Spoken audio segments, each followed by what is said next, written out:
partner. Come on in. This is the Big Think Dimension, the only gaming podcast for the modern gigabrain gamer. I'm your host, Dan Video Games. With me, as usual, our online co-host, Mr. Field from Mr. Field's Wild Ride. I'm from the Southwest, and I don't appreciate this appropriation of my culture. And Keiji Excellent, who's been panning for gold. Bada bing, bada boom. I'm walking here. Give me a pizza. Awkwardly close to your Hercules impersonation, and Bob from GigaBoots. Phil, get him out of here. I'm glad to be down on the farm here with you, Dan. So come on down to the new Golden Corral, a whole new menu. Get yourself some pecan pie. Pecan pie made of pecan butter and simple syrup and nothing else. It's okay. Okay, if you're gonna be hooting and hollering about pecan pie, you gotta say pecan. I know this from experience. Just kidding. It's pecan. There we go. If you say it pecan, you're a Yankee. Yeah, you gotta say it pecan. You can say equal syllable length pecan, or you could say pecan. You can't do anything in between. These are the two poles. You will magnetically be drawn to one or the other, or eviscerated. Anyway, I hear this is gaming podcast, not a dialects of the United States of America podcast. And thank God, Jesus Christ. Listen, all of us eat at Whataburger, so we're basically a Southwest podcast. It's not my fault that they make good food and they're open late. It's them or the Waffle House. Didn't you go there like 2 days ago? I think, no, I fought it off by eating a bowl of cereal. I was really close, though. You almost did it 4 a.m., but you're like, I don't want to drive, I'm starving, and I would like to retain between that my and dignity. debating on relapsing on Overwatch. Yeah, I should have gone to Whataburger, huh? You didn't play any more Overwatch then, did Well, you, Dan? hoo-wee, I'm either 25, 30, or 145. I'm McCree. It's high noon. It only took us 20 episodes to jump the fucking shark. Thank God. You think it'd be easier with it being located so closely. But anyway, we've got a lot of news. So I guess we should get to this whole podcasting thing. Bob, what have you been playing over the last week? week? Podlords. Oh, no, not yet. They're invading like Dark Souls. Sorry, I blacked out. Where are we at? Where we're Dark Spirit Bam has invaded. Is it Feel's turn for his premonition? You guys ever wonder if Bam Madrigal is secretly Madrigal Coffee or whatever that thing's called? And they're like, $50 is cheap to advertise coffee. Actually, that's Madrina's. There we go. Hey, Bob, what have you been playing over the last week? I've been playing... the only thing that I played since last week, I think, is SNK Heroines. I finally... I picked that up. I got it for really cheap. Let me tell you guys, I didn't think Bob would have anything interesting to say about this game, but it is bizarrely interesting for two reasons. Yeah, this game is strange. Yeah. First off, you don't beat people by lowering their health bar. You have to get it to a certain point and then hit them with a super attack. There's no crouching. But that's not even the women don't do that. That's not even the crazy part. This game, I bought it on the Switch because that's where it has a physical copy, so it was marked down. It runs really bad during the final boss fight. Yep. I back when they were first showing videos of it, they showed Switch footage, and there was major drops even in that. Yeah, it has problems in the regular gameplay, but it really ramps up for the boss fight. Like ludicrously, we're talking, guys. This is maybe like 36 frames a second during the boss fight. And it's like, well, it's not a real fighting game, so they don't care. I guess it's disappointing. They should care. I think, like, if you care, Bob, I'm gonna make a hurtful statement towards the Switch. Oh no. Oh no. If you care how a game runs, you probably shouldn't buy it on the Switch. Aww. I mean, that's true of almost everything, but I feel like fighting games, you should have a different standard. Like there's a ton of effects they probably should have taken out without any detriment. And I feel like that might get it down. I've heard that MK runs fine. It just looks bad. Right, and that's what the usual sacrifice with fighting games. Like Dragon Ball FighterZ runs fine. It just looks bad. Man, I still think the funniest thing in the world is Dragon Ball fighters on the lowest possible settings that you went into the INI file to change, and it looks like a DS game. Yes. I love watching them do that to fucking PC games. It's so funny. It's like Dragon Ball Z Taiketsu, the worst Dragon Ball fighting game of all time. It honestly kind of has its own appeal in how it looks. It's also got really strange, like the story is bizarre. It's a Kingdom Hearts villain and has captured these ladies. Is it raw? Do I need to buy this? When he says it's a Kingdom Hearts villain, he means the fucking organization code and everything. Yeah, he's got the full hood. It's Kukri if you played King of Fighters 14. He's the one of the villains for that. I was about to say it's Kukri. Kukri is hilarious, by the way. He's probably my favorite new SNK character in a while. And you haven't even beaten this game to see what he does. Yeah, no. If you're afraid of buying the game, go at least look up the ending video for beating the game. It's insane. It is. It's some music video with Kukri. It's unbelievable. Also, go look up his pre-fight dialogues from the arcade modes in King of Fighters 14, because it's like him being a lunatic and ranting at everybody because he fucking doesn't want to be there. Yeah, no, he does that if he beats you because he's the final boss. If he beats you, he has a different rant for every single character. Like Kula is just like kids these days, and it goes on for 12 lines. Fucking Zoomers. That's awesome. Yeah, no, I fucking lost it during that ending. I'm like, what the fuck is going on, Bob? And you're like, He's a JoJo's villain, like straight up. Like his personality is that insane.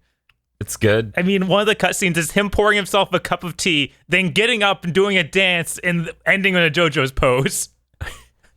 It's like, what are you doing? Like, all his pre-fight dialogues are, get the fuck out of my way, you stupid psychotic. All you fighting game characters are fucking lunatics. I just want to do my job and leave. Yeah, so he sounds like a person from Organization 13. They have an announcer who goes for the game whenever you pick up an item, because this game also has items. So it has like power-ups floating around the level, I think. Yeah, there's some that just increase your health, but then there's others where it like drops a banana peel or hits or puts up a wall. One of them, banana peel. When you pick up the banana peel one, the announcer just goes banana. You're selling really me on good. this game. You're selling me on this game real hard. It's really like, it's not a good game, but I don't regret buying it. It's hilarious. It's not good. I can't suggest you buy it at full price ever, but it's got some decent stuff. I just had to look at the game to know that. Right? Like, my favorite thing about Kukri is just how fast he talks always. Yeah, no, he's that one mode. But yeah, I think that's really it as far as what I've been playing. The game has some neat costumes too, like it has Asina's classic costume from the Asina arcade game. Which is great. That outfit it should be in more King of Fighters games. It should. I don't understand why it I'm isn't. still waiting to see if Kukri is related to Ash Crimson, because I think the implication is that he is. Oh no. Oh yeah, Because Ash Crimson's whole thing was that he had the green fire, and Kukri's stuff is all ash. This game also brings back Jeremy, who hasn't been in the series in a very long time. That's if I buy if I buy this game, it's because Jeremy, and I like how Jeremy plays, and she's dead in the main storyline, which is why she hasn't been in a game in a while. I feel like that shouldn't really stop any fighting game character, but we'll see. This game kind of implies that people are surprised she's alive. How many times has Geese Howard been kicked out a fucking window of a skyscraper, and he's just like, I'm back. Right? Yeah. Her full like team is even in her ending too, so that was neat. God, like Chris, I don't remember the other guys. Did you do like Mortal Kombat games on the PS2 era? Give us zombies.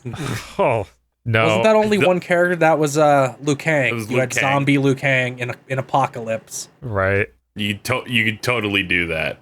And I rented Rage 2, but I haven't been able to play it yet. I need to actually try that. So maybe next week I'll talk about Rage 2. I was hearing that it's fairly short. Okay.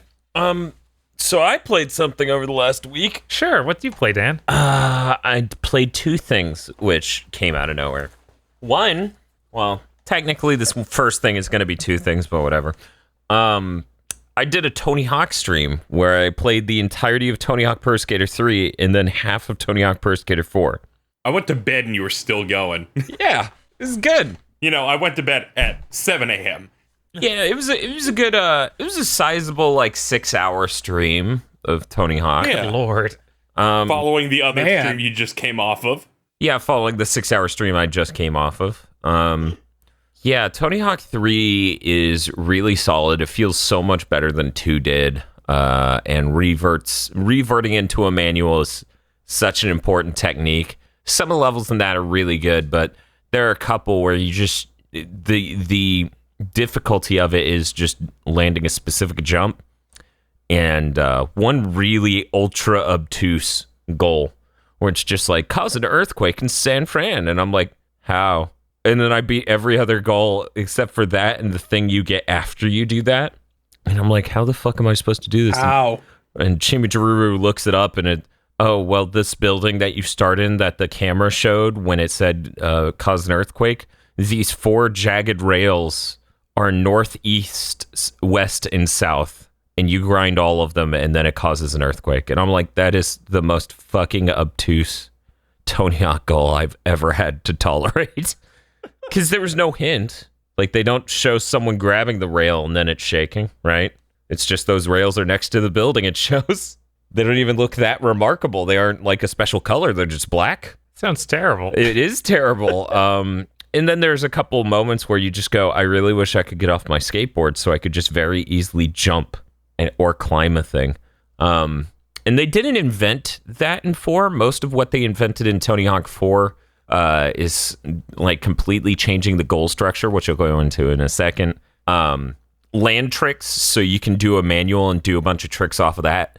And spine transfers. So to some extent, Tony Hawk 4 is really when it goes off the rails in regards to score. So like the highest score it would ask of you in Tony Hawk 3 at the very end of the playthrough is something like, let's say 600,000, 800,000. If you're getting every goal, you'll need to do almost 1 million by the 3rd level. For Tony Hawk 4? In Tony Hawk 4, yeah. Because of how much the score goes off the rails in that one. Because you can do so much more. But yeah, I like the goal system they came up with where you run up to someone, you talk to them, and then they give you a mission. The craziest thing, the main thing that stands out to me about Tony Hawk 4 is it is exactly as bonkers. We cranked up the difficulty because we don't know what we're doing with these yearly releases and we're losing our goddamn minds. By the end of the 4th level, if you're doing every goal, you have to do a perfect grind across an entire level, basically. So you go off this rail, that drops you to a lower platform, that's a bowl. You need to grind along the edge of that and then land and turn to the right, go up this hill, do a wall ride to another thing. It's this for like 40 seconds straight across this entire huge level, because the levels in Tony Hawk 4 are huge. And it was this moment where I went, man, that is exactly as fucking losing it. What do we do? Crank up the difficulty as I remember it being. Because when you beat the game as different skaters, you get a different challenge that is that fucking insane. I say this because people don't realize I'm actually really fucking good at Tony Hawk games. Yeah. I mean, I did it eventually, but the problem is that when your goal is, hey, do this specific line around the entire level, that means every time you grab a set of tokens and transition to a new area, you could miss a token. You could miss that there was a token in one spot. So you just spend the longest fucking time trying to figure out where it put these things and what it expects of you instead of executing a thing well, you know? So I'm hoping whenever I eventually finish Tony Hawk 4 on a different random live stream and play Tony Hawk Underground again, that it will have less of that, but who knows? Also, through that stream, because whenever we put out content based on a thing, so like Channel Awesome shit, YouTube then recommends whatever the content is to us.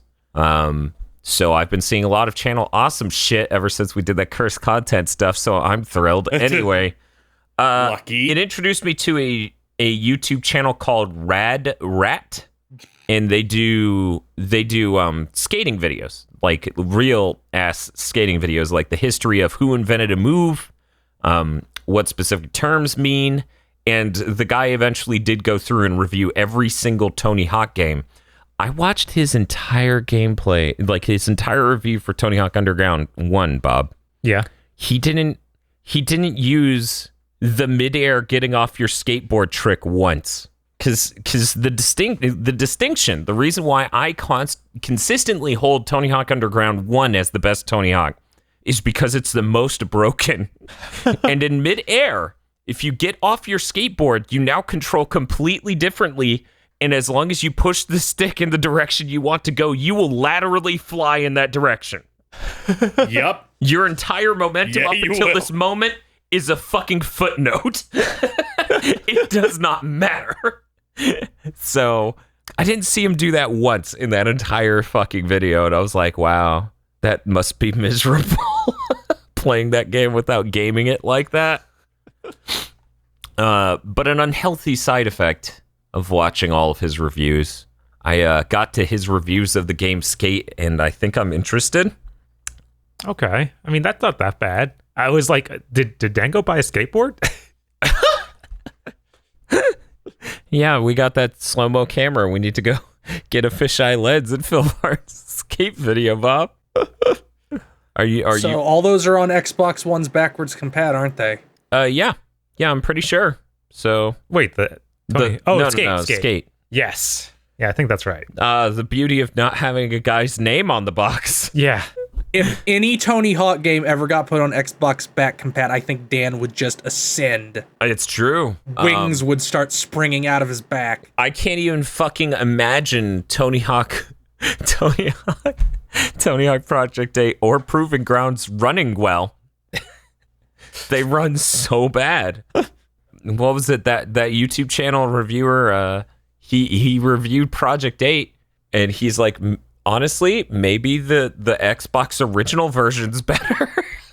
Go back and play that, maybe. Oh no, I forgot they even did that. Oh yeah, they even did a PSP one, but he didn't review that one. And I've played the PSP one. I have not played the PS2/Xbox original one. But yeah, Tony Hawk Project 8 runs at like, I don't know, 20 frames per second, between 20 and 40. I still think that game may be one of the best in the series if they just polished it, but it's pretty fucked as is.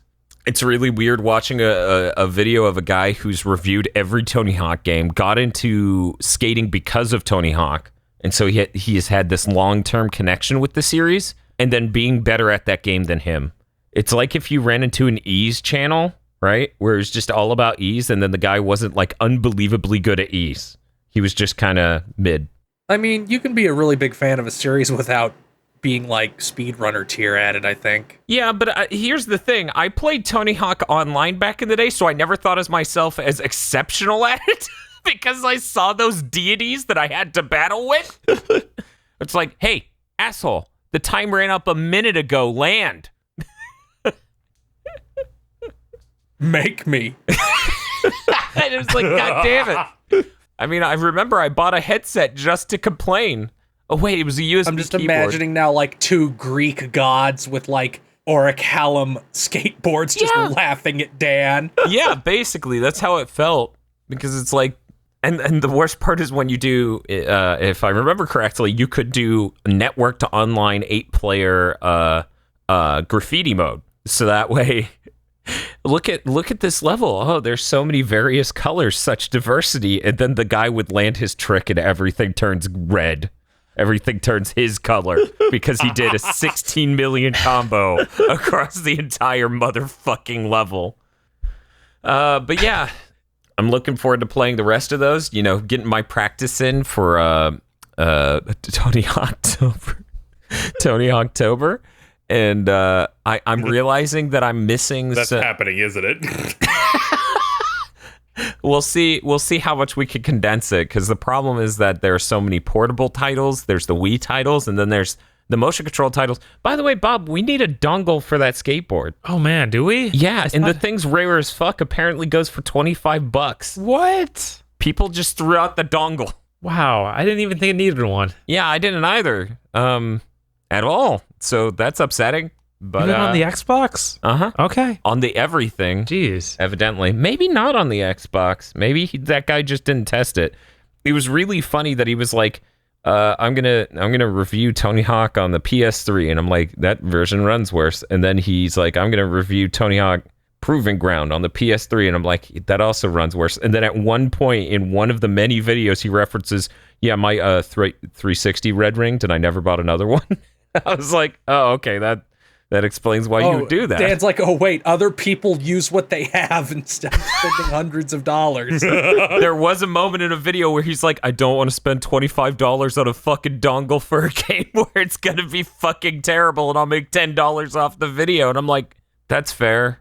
I wouldn't make the same decision, but that's fair. I understand. I get These that. themed months need to get done, guys. Yeah, no, it's Please look forward to Final February. Oh, that's right. We bought this month. We bought Dream Mix TV World Fighters, Last Castlevania. It was that we bought GameCube component cables and Dracula XX. So hey, at least Last Castlevania, which was actually Castlevania month 2013, we got GameCube component cables before they got insanely expensive. You know, $70. Sometimes it works out. $70 instead of $200. Ugh. It's rough. Yeah, no, it sucks. At least there are a lot of HDMI solutions coming out for people, so if they want to put in the time to figure out how to upscale it more from there, then it'll work for them. Whereas before it was, get these $200 component cables or suck a dick. That was basically how it worked out before. But I also relapsed and played Overwatch for 8. Okay, let me open the Blizzard launcher and re-up to WoW. Oh no! No! Holy shit! Don't do it. Don't do it, man. Dan, you only did it once, right? You didn't keep going with Overwatch, right? Well, here's the problem. I got a box, okay? Okay. And I opened the box. Uh-huh. The box didn't have that Mei skin where her robots turned into a melon. Okay. Which is an unbelievably good skin, and the only reason why I updated it at all. So I played 9 matches. Oh my god. Bob, you need to understand what happened here. Look, you were there. Look. You were opening the boxes with him. You left, and he's like, I'm not going to do it. I'm not going to do it. I'm not going to do it. And then finally it hits like 5 a.m., 6 a.m. I have to edit the podcast that came out this past Thursday. And he's like, I'm gonna finally go sleep because I got work today. 1 minute after we hang up, a screenshot of him playing Overwatch. He just posted it into the fucking Discord server. No. And then he did it again 20 minutes later, showing off he's getting play of the game. Yeah, I was like, I got 4 golds in a play of the game. Of course I'm posting that shit. Why wouldn't it's the equivalent of mods are asleep, play Overwatch.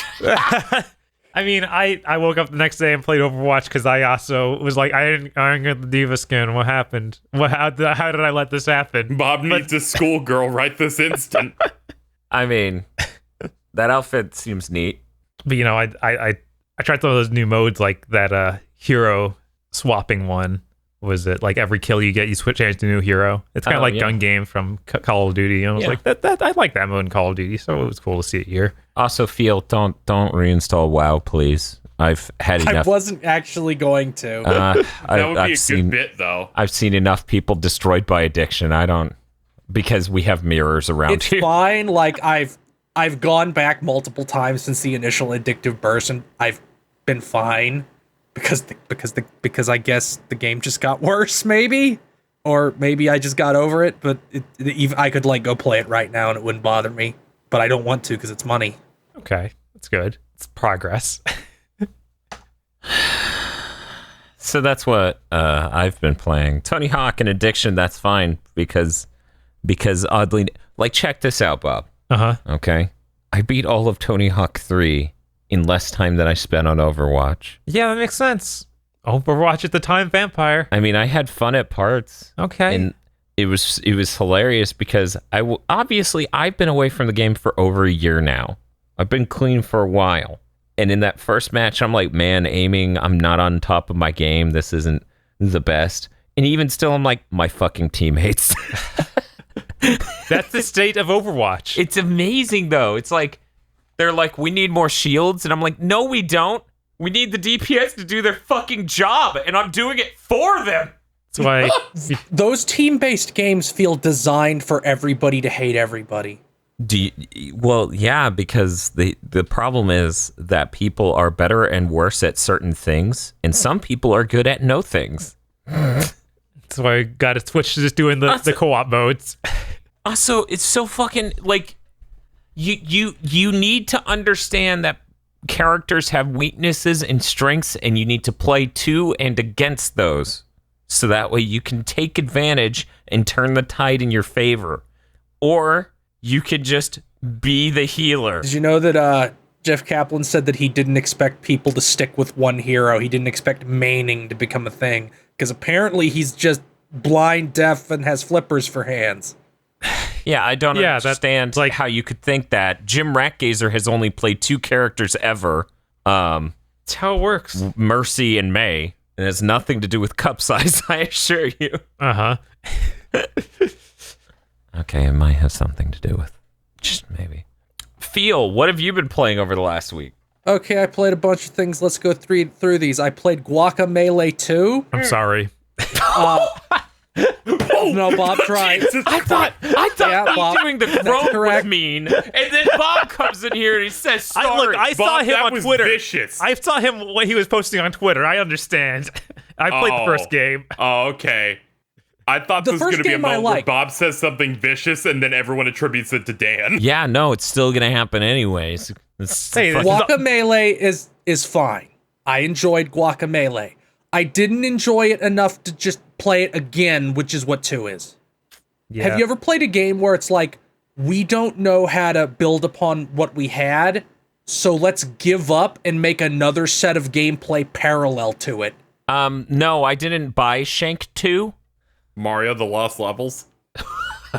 So there's in Guacamelee 1, you have a double jump, a uppercut that acts as a janky or triple jump, Yeah. an air dash, a ground pound, a thing that lets you fly between walls that are parallel to each other, and a wall run. You have one new mechanic in Guacamelee 2, which is like slingshot points that you hit the button and it like throws you in the direction of them. That's the only addition. Everything else is an alternate form of platforming as a chicken. Okay, so real quick, there is a world of difference between I wish publishers didn't need every game to have a gimmick to get greenlit, and this. A middle ground would be nice. And it's not like the chicken platforming is bad. You have you have a slow fall, and you have a slide and a double dash that only goes at 45-degree angles, and bumpers. But they never like interact. You either go into a room and it's a chicken room, or you go into a room and it's a normal guy room. By the way, I feel like there's a point at which Guacamelee would stop being okay, and the point that it would stop being okay is if you voice acted any of it. Like when you have characters talking about how this Mexican god made the holy guacamole that makes you a god when you eat it. Just like, this is getting a little bit yikes.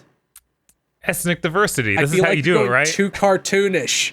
By the way, the writing in this game is fucking abysmal. The game is okay, except when it's trying to be funny, at which point it loses 4 points. Yeah, I had one friend who was really playing up how much they loved the developer in this game because of the diversity of it, and how they thought it was really neat that it was based on Hispanic culture, deities, and mythology. And another friend who said, wow, I didn't realize Hispanic countries invented memes. Yeah, so here's an example of a joke in Guacamelee 2. You go through a door to the grinding dimension, and you do 3 really slow RPG-style battles, and the joke is that RPGs are slow. Oh my. Wow. And you go into another door, and you go to the games as a service dimension. And the joke is that you try to open a door, and a timer pops up, and it says you can pay money to open the door now. And you do that for like 3 doors to get nothing, and that's the joke. So what you're telling me is that Guacamelee's comedy writing, and as it seeps into the gameplay, has a lot in common with Battleborn's character lines? Oh, and by the way, there's a secret area you can discover that's full of comments of people who hated all the memes in the first game and them shitting on those people. We're going to have to move on before I say some regrettable things. that will be attributed to Bob. Oh, hey, wait. No, everything negative is always attributed to Dan or true. me. Sometimes Dan's things are attributed to me. I will now take this moment, thank you for bringing it up now, to clarify my Invader Zim comment from last week. Oh no! You're right, it's more like Rick and Morty. Okay, now I'm done. That was it. Axiom Verge, just like Rick and Morty. I will wait till Phil gets attributed that quote again, and then next Someone in week. the fucking comments is gonna be like, "Great, KZ starting to become cynical." So moving on from Guacamelee 2, which I don't recommend you buy. If you finished Guacamelee 1, which has been free multiple times, so you probably have it. If you finished Guacamelee 1 and you went, I want more of exactly this, then buy Guacamelee 2. If you're just like, okay. that was all right, Okay. don't. 1 second. We gotta, okay. Now, listener, make sure you gauge yourself correctly, because if you ask an 8-year-old if they want another bowl of ice cream, of course they're gonna say yes, but then halfway through that bowl, they're gonna be like, ugh, I feel like shit. I cannot... Let me put it this way. The last time I played Guacamelee was 4 years ago. What? That was not long enough to want to finish this game. Yeah, that's fair. It's that similar. Yeah. So what else did you? I played Mega Man 9 through 11. I finished up the classic series. Oh, Nine's very real nice. good. 9 is a war crime. Everyone involved in making it should be imprisoned. Don't you think you're being a little mean? No, not after the 30 minutes I spent on that one screen. Now, could it just be that you need to obtain some skill and acquire? No. Not when the collision detection on those platforms, the giant laser beams you have to turn to concrete and rapidly jump up is as janky as it is. You just have to sit there and wonder why you can't get ye good. Every level of Mega Man 9 has something horrible that feels like Inti Creates hated you. It's valid for Inti Creates to hate me because of the way I feel about them, but the average person, not so much. Hey man, you're a lot more positive on the Zero games than I am, so. No, I hate Zero games. What? I like ZX Advent. That's the Okay. one I like. Well, hey, that's close enough. But like, here's helicopters that drop from the sky with no warning and drag you into spikes. Ooh. Here's a really long Yoku block sequence. Here's a really long sequence of wind jumps across tiny platforms. It's hard. That means it's good. Yeah, I mean, I appreciate 10 a lot more than 9 just because it doesn't do nearly as many really cheap segments. It's got an epic story, too. No, shut the fuck up. Also, the music in 10 is pretty nice because it has a different composer per level, and I think it sounds a lot more diverse in that way, and I like that soundtrack more. Weirdly enough. 9 has a really good soundtrack. Yeah, 9's all right. I like the It's whatever the it's got Wind Man a couple good bangers. Robot Master in 9 is. Isn't it Tornado Man? Yeah. Tornado Tunyon, yeah. So see, the good thing about Mega Man 10 is you pick bass, and then you don't get any of the story cutscenes. Oh man, that's great. Bass is also raw. I've still never played a shoe with bass or Pro Man. Bass would be way better if they had let you map dash to a button, because he can dash jump like in Mega Man X, but you have to, it's like playing fucking Extreme, because you have to down and jump to dash.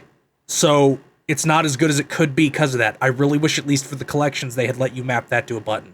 I think Extreme actually you had to double tap. I don't know if there even was a down A jump or yeah, it was awful. Like Extreme was inexcusable. But the problem with 10 is that all the boss weapons are weird and terrible. I don't know what you're talking about. The lightning is great.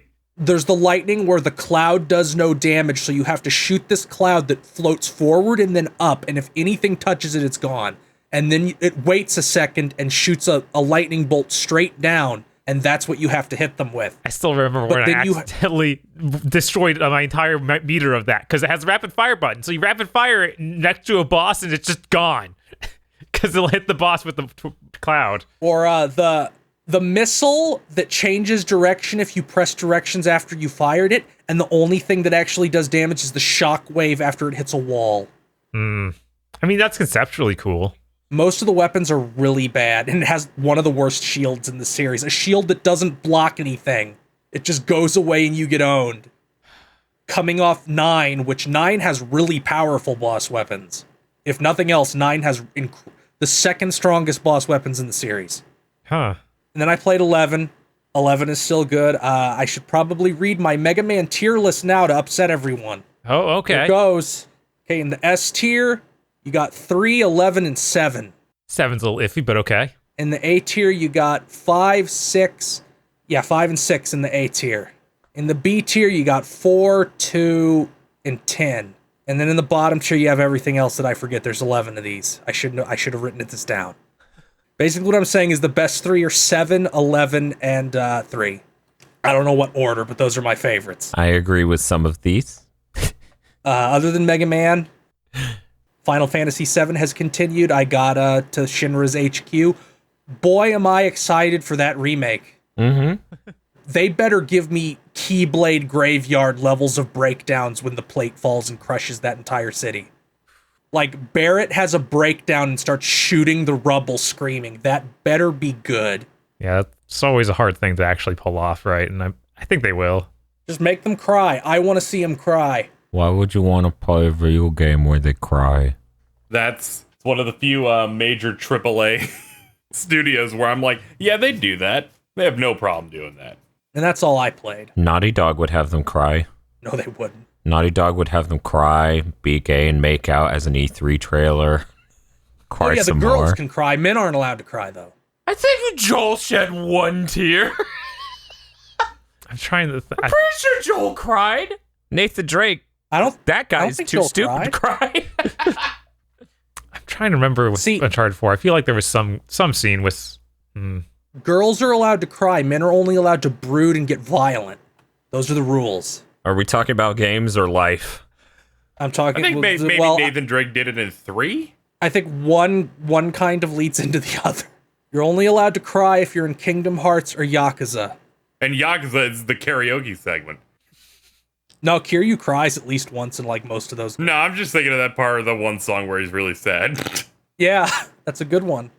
Yeah. He's wistful. Hey, KZ, what have you been playing over the last week? So, I thought it was funny that Phil pretended that he was going to relapse on WoW because I reinstalled Final Fantasy 14. I was like, MMOs are fun. Maybe I should look at what's going on with this one, and I was chipping away at that a little bit. It's all right. Did all of those premonitions I heard during your live stream come true? I cannot. The one thing that really fucks me up, right, is we did Armchair Deb's Final Fantasy 16. Yeah. And Bob posted his iconic villain. Yes. The biker man where one arm of his is made of crystal. Yes. And they put out like really long trailers that are just the CG opening for new expansions. And I was looking at the one for, I think it's called Shadowbringers is the new one. And they cut to a hooded organization-like dude. His arm's made of crystal. Are you serious? Bob, yes, Bob, your concept is now What? a character in Final Fantasy 14. I'll take it. There's a dude in the Crystal Tower who's just seemingly a crystal man. But I could not fucking handle it. I saw a crystal hand just come out. I'm like, oh shit. This is unreal. So I reinstalled the game because I'm like, I have to admit. I gotta defeat see here. this. Yeah, if you look up Shadowbringers full trailer, it came out in the last month or two, and skim through it, it's I could not handle that. 14's really enjoyable. Just that soundtrack really knows how to flex because there's just so much good music in that, and it was fun to get back into it. There was a live letter, which is their version of announcing what's going on with the game and upcoming content, and it was so bad. It took them an hour to start that stream because they couldn't get audio from the game. Oh. Because somehow the people who work at Square Enix don't know that if the audio doesn't work, you just restart the game, and they refuse to the point where they're like, we will pipe in audio using mics and a speaker. Mm-hmm. Yeah. And the director of the game, Yoshi P, he looks like he's dead. There's so many memes of him just wanting to leave the planet because he can't deal with how much of a mess this is. But the changes have me really excited as a someone who plays a Dragoon in that game, they're making your jumps really good and faster, which matters because in a game where you have to dodge AoE attacks, sometimes you'll jump and then one will pop, and when you land, you get hit by it, and then you die. Hey, Bob. I got that trailer for you. If you'll just look over here. Okay, let's see. Hooded dude in a tower. Looking good. Crystal hand. Oh my god! Oh my What's the I could not timestamp? believe it. Oh no! Tell me the timestamp. I'm posting it. It'll be in the description of the podcast. One moment. One moment. Oh no. That's so good. Oh my Yeah. god. Yeah, there it is. Yeah. It's really weird that not a single person said, hey, it's a guy from the Shadowbringers DLC. Please tell me we released that episode before that trailer. No, we didn't. But like, I know you didn't know. yeah, Both came out of course at the end not. of March. Oh man, That's hilarious. You didn't know. I know. You didn't Of course know. not. It's okay. I had no idea. It's okay, Bob. Yeah. Because not only are they coming close to your your armchair devs proposal, as each DLC comes out, they step closer to the realm of aggro's Yes. armchair devs proposal. In which the Warrior of Light, now calling himself the Warrior of Darkness, will attack capitalism in a raid. Yeah, isn't the plot that you have to go to the another dimension and become the Warrior of Darkness to restore balance because light won? What?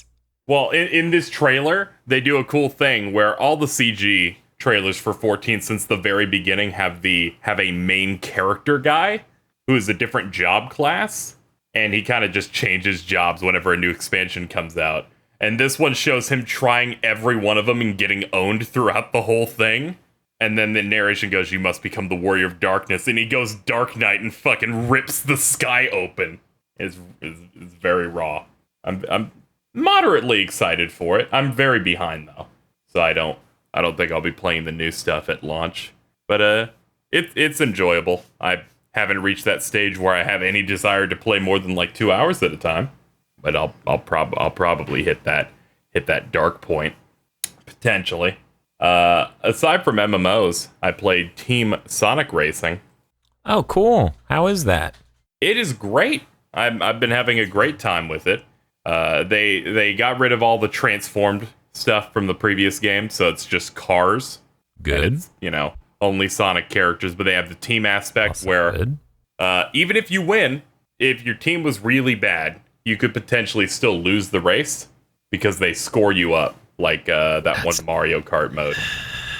However, there are team mechanics in it. Mm-hmm. Like, if you have a teammate in front of you, they leave behind a trail, and if you stay on that trail, you go faster. If you pick up an item, you can just straight up press a button to offer it to your other teammates so they can pick it up. And there's team ultimates, where if you guys fill your ultimate meter and you press the button, you all go really fast. If you sync up your presses, you'll actually go faster with it. All right. Overall, it feels really good, because Sumo Digital just makes good kart racing games in general. I enjoyed that they made the items at least a little bit more interesting than they were in the previous games. They just based them off the wisps from Sonic Colors. The music is insane. How good the soundtrack is. Like, they went in so hard this time, and it looks really nice visually. And they added a story mode. Like, they added story segments to like your main campaign, which has been okay. Some of the dialogue's a little goofy, and they have a fun mix of racing but also challenges, like a drift challenge where you have to collect rings to increase your time, but you only get extra time if you're drifting while collecting them, and one that's about like going through checkpoints, but if you do the really hard turns around them, you can get like a score multiplier. So there's been some non-traditional challenges that have like kept me going at it. But the one thing I think that kind of sets it apart in a way is that every character has a bit more of a purpose, because they decided to put obstacles on the racetrack and went, power characters can just tank that. Like, if there's a rock, they'll just bust through it. And also, they can bust through the sides of certain areas to unlock shortcuts to make up for the fact that their handling is a lot worse. So, I put like 5 or 6 hours into it, and I'm having a good time. I feel like I'd be deeply aggravated by the whole team thing, but everything else about that game seems really great. I thought too, but I'm kind of okay with it. I haven't found too many moments where I haven't had a moment where I got into first and everyone else was dead last and caused me to get robbed. Yeah. I'd say the only negative point is I don't think this game sold well. Really? Huh. Because the last 2 times, including before this podcast, where I jumped on and hit online, I couldn't get a room filled. Oh, I think it's just fucked. I don't think it's... Oh, is it fucked? Okay, that might be better. Hey, Bob. I think they they could said fix it's just that. fucked. Any anecdotal evidence about how well Team Sonic Racing's selling? Not really, no. Oh, okay. Got it. I mean, it came out 2 days ago, so I don't think there'd be much anywhere. It'd be because anecdotal. on launch day, I had no problem getting a room filled with enough players. These last 2 times, it hit like 3 or 4. So it was just me, 2 or 3 people, and bots. And I was like, oh, no, don't. I like this a lot. Yeah, Like, I think in general, it just feels more satisfying to drive than any of the recent Mario Karts have. And that's still a fairly high bar, I think. I feel like discussions about how kart racers should feel is the most contentious subject in modern gaming. Well, yeah, there's people who think everything should feel like Mario Kart people, and then people who aren't wrong. I mean, my thing is, I think Mario Kart feels good, and I feel like Mod Nation Racers also feels good, but I know some people who are like, it feels wrong. Yeah, no, Mod Nation feels bad. I don't know. I don't know what you There's want. variation even in Mario Kart, because I think like Double Dash feels better than 8. Also, there's some motherfuckers out there who are like, they should all feel like Wii, and I'm like, you should live in a cage. You should be extinguished. I mean, I saw the take on Twitter that the only good Mario Kart game is the one on DS. Okay, I'm not going to say it's the only good Mario Kart game, but the DS one is really good. Yeah, it might still make my I just remember that one was the most rampant with snaking. Yeah. Well, yeah. That's the only thing I really heard about that one. I did play the 3DS one, which was okay. There was a 3DS one? Yeah, it was 7. What was the one on... Was the one on DS just called DS? Yeah. Yep. They did that thing where they stopped giving... They started giving it a number, like... The next time. They did the Mortal Kombat That's thing. always so weird that they stop giving it a number and then they start giving it a number again, so you go from like 2 to 12. Yeah, Well, but well, just in this no, case, they never- they never gave it a number, and Yeah. then they just started. Yeah, because it goes Super Mario Kart 64, Double Dash, that Game Boy Advance like the piece Game Boy of garbage. Advance one Super Circuit. Yes, Yeah, Super Circuit. The SS. Wii, and then no. It goes DS, and then the Wii one's numbered, isn't it? No, No? it's just Nope, Wii. it's just Wii. So it was the last one that wasn't numbered. That Wii branding was too strong for them not to do it. True. By the way, I just I'm not a professional on game feel for Mario Karts. I just don't think anyone should be like, I wish it was like the Wii, because I don't want to go back to those days.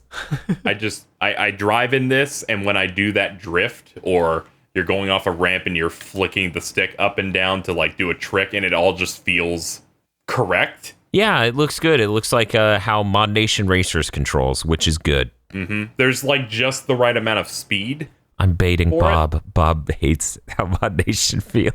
Mod Nation feels sloppy in every way imaginable. It feels good if you fucking learn how to race. Why you got to hurt Pretty Bob sure I like this? won a decent bit in that game. It was just like, this is bad. Welcome to the... Okay, well, no. There's a difference between how the game feels and then the game's terrible shield mechanic. Yes. So winning is mostly, did you get a shield? Did you push the button for the shield way too early? Right. Because if you recall, the animation for the shield to protect you from projectiles pops up, and you can still get hit in the first few frames of it. Yep. Like, and by few frames, I mean seconds. Yep. Oh, this is one of those games. This is one of those boomer games that doesn't exist anymore. No, Mod Nation yes, Racer was a PS3 game. It was a PS3 and Vita game. Boomer No, a game. portable It was on game. the Vita. According to, it was not a Vita game. It was a portable game. PSP. They didn't do a Vita version? No, they Yeah, it did a was- Vita version. Wikipedia says they didn't, unless it was titled something different, maybe? It was titled Mod Nation Racers Road Trip. Road trip. Okay, that's counted as a different game. It's the same game again. But I mean, that's even less real than the PlayStation 3 and portable version that's on the Vita. Man, I really wish I could get some clean captures of games on the fucking Vita. Hey, Vita hacking community, please get that thing to output in a proper fucking window letterbox goddamn image. Thank you. A Vita game comes into existence and just immediately evaporates like Thanos snapped. Yeah, that's actually a part of the shipping. You have to meet the TRC, and the last thing on the checklist is put on the gauntlet. Yep. The last point of Vita compliance dissolves in water. Oh no. Yeah, that's why I like doing what we do. I look forward to the day that we cover all the MotorStorm games, including the PSP one, Arctic Edge. Oh, that one came to PS2 even. It also came to PS2. Is MotorStorm from the same studio that made Onrush? Yes. Kind of. They closed down, and then a lot of the employees went and made the game Onrush. Ah, okay, because I heard a lot of people pumped when they first announced that. And then Isn't there like some actual car racer that has Mario Kart-esque power-ups, so you're just nuking other photorealistic cars? Blur, that's it. They should make another one of those, and you just get like rockets on your fucking photorealistic car and blast the shit out of somebody's Corvette. And you're playing as like a fucking Who Framed Roger Rabbit animated character in a fucking car. a racing game I saw that looked cool to me that I never actually played was Split Second, I think it was. Yeah. The one where you just have a super bar that makes you blow shit up. I knew a guy really liked that. Yeah. You can like take down a dam and then have the water taking out other racers. Oh yeah. And it's like an action movie style racing thing. This just makes me really want another Driver game in the style of Driver San Francisco. Did any of you guys play Driver San Francisco? Yeah, that game was pretty good. I haven't played a single Driver game. Driver San Francisco, Casey, is like a 70s-esque cop show where you have the superpower to possess anybody driving a car.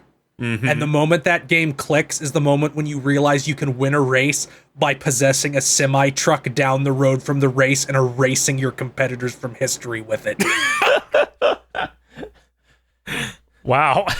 You know what happened to that studio after that, Mr. Feel? Oh, no.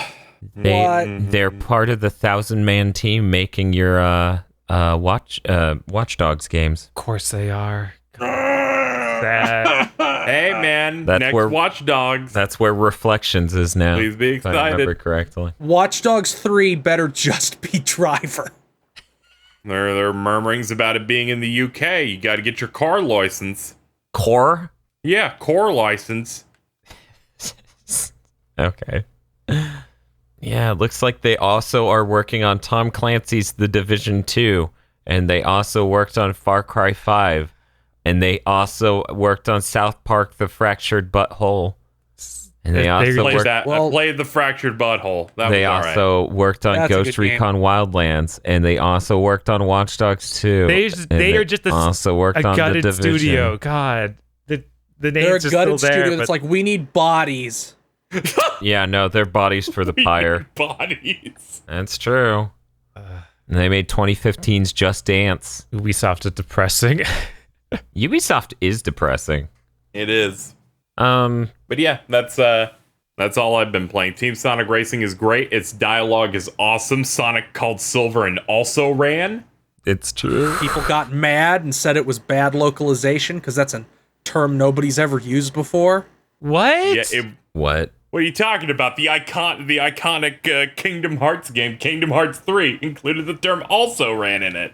You tell them that also ran isn't that uncommon a term, and they try to show you a screen cap of Google autocomplete saying that it is. It's also a term for racing, so it makes sense that it would be here. But my favorite dialogue thing is Sonic talking to Silver saying, "Hey, you made it for the race," and he's like, "Yeah. I got the invitation 200 years in the future, so I traveled back in the past to participate in this race." It's pretty good. Not gonna lie. They pretty good. didn't decide to just go, no, you're just in the past forever. No, he just comes whenever he's needed. Is Blaze now supposed to be from the future? Are they going with that? No, I think Blaze is from the current timeline. Okay. Because I know they did a weird thing where they teamed to Yeah, they're like, whatever, we'll use the Rush canon instead of the 06 canon. Thank God. Yeah, because 06 doesn't exist anymore. They changed Silver's thing in Rivals, I think the PSP one. It's weird, but I'm impressed at how they did that. It's too bad Infinite isn't in this. Only Zavok. Yeah, Infinite is a million times better than Zavok. No, Zavok's iconic. You just don't like the iconic Zavok hat? I hate all these motherfuckers. All the Deadly Six just look like they don't have a design philosophy. They're just bullshit. They're all color-coded, so what it is that this is the Sentai team of the Sonic universe. I was going to say, I wish they're Haim Digimon. Saban had strangled them in the cradle. All right, that's all I've been playing this week. Cool, great, awesome. Hey, I forgot the Podlords. Oh, yeah, I love that You bit. fool! What now? Oh, You just said. Funny. They know Oh, it's that good. thing I just said, I forgot the Podlords. Who are they? Where in the world are the Podlords? Thank you, Bob. Thank you, Bob. You know what? A lot of people aren't even going to know what Carmen Sandiego even is. Whatever, they sell pop figures of her. They have to know now. The Funko Pop has forced them to obey. You must collect the pop figures of Carmen Sandiego. Hello, citizen. You do not have enough Funko Pops. Prepare to die. They sent out a kill drone with people who don't have enough Funko Pops in their house. They stationed them at I taste copper. They stationed them at fucking GameStops and Hot Topics nationwide. It's just that thing from RoboCop 1. Hide him in your bathroom. The Podlords for this episode of the Big Think Dimension are Danny Richardson, Not Gak, Lady Popcorn, Eve Lee Broyles, Bam Madrigal, Ryan Benson, Forget every time. Vox, or Vo, Corey Brown, and Dank Mormons. Thank you very much, Podlords. Thank you, Podlords. Thank you, Podlords. Bob, thank the Funko Podlords. Wait. Thank you, no! Funko Podlords. If you don't thank them enough, that robot will come for us. Can we have a new tier and they can be the Nendoroids?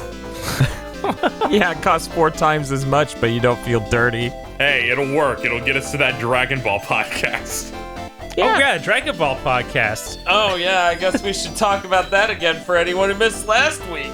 Yep. If you go to our Patreon, patreon.com/gbpodcasts, you can contribute to help us reach the $2,000 goal, where we will produce a monthly podcast where we watch and review each Dragon Ball movie and special and produce lists of how they rank. And at the end of this endeavor, we will kill each other trying to produce one uniform list that will be canon forever across the universe. It's like It'll be Game great of the because Year. half the people on this show are gonna hate everything, Look, just because including the co-hosts.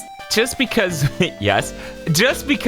we want to rank them way lower than you doesn't mean that we'll necessarily disagree about the order of the ranking. That's true. I think some of those movies are okay. Here's the ranking of these garbage films. No, see, the point at which Dan will attempt to kill me is when I go, Dan, I watched it in widescreen in the original Japanese. Clearly that completely changed how it was interpreted. Yeah, definitely did that. I'm a big fan of Feel's Patreon voice that he does whenever he advertises it. It's always exactly the same, and it's great. It's good. It's a good voice. It's like on the same level as Movie Suit. It's the Nega movie suit, the one who isn't an asshole. It's like the almost sincere voice.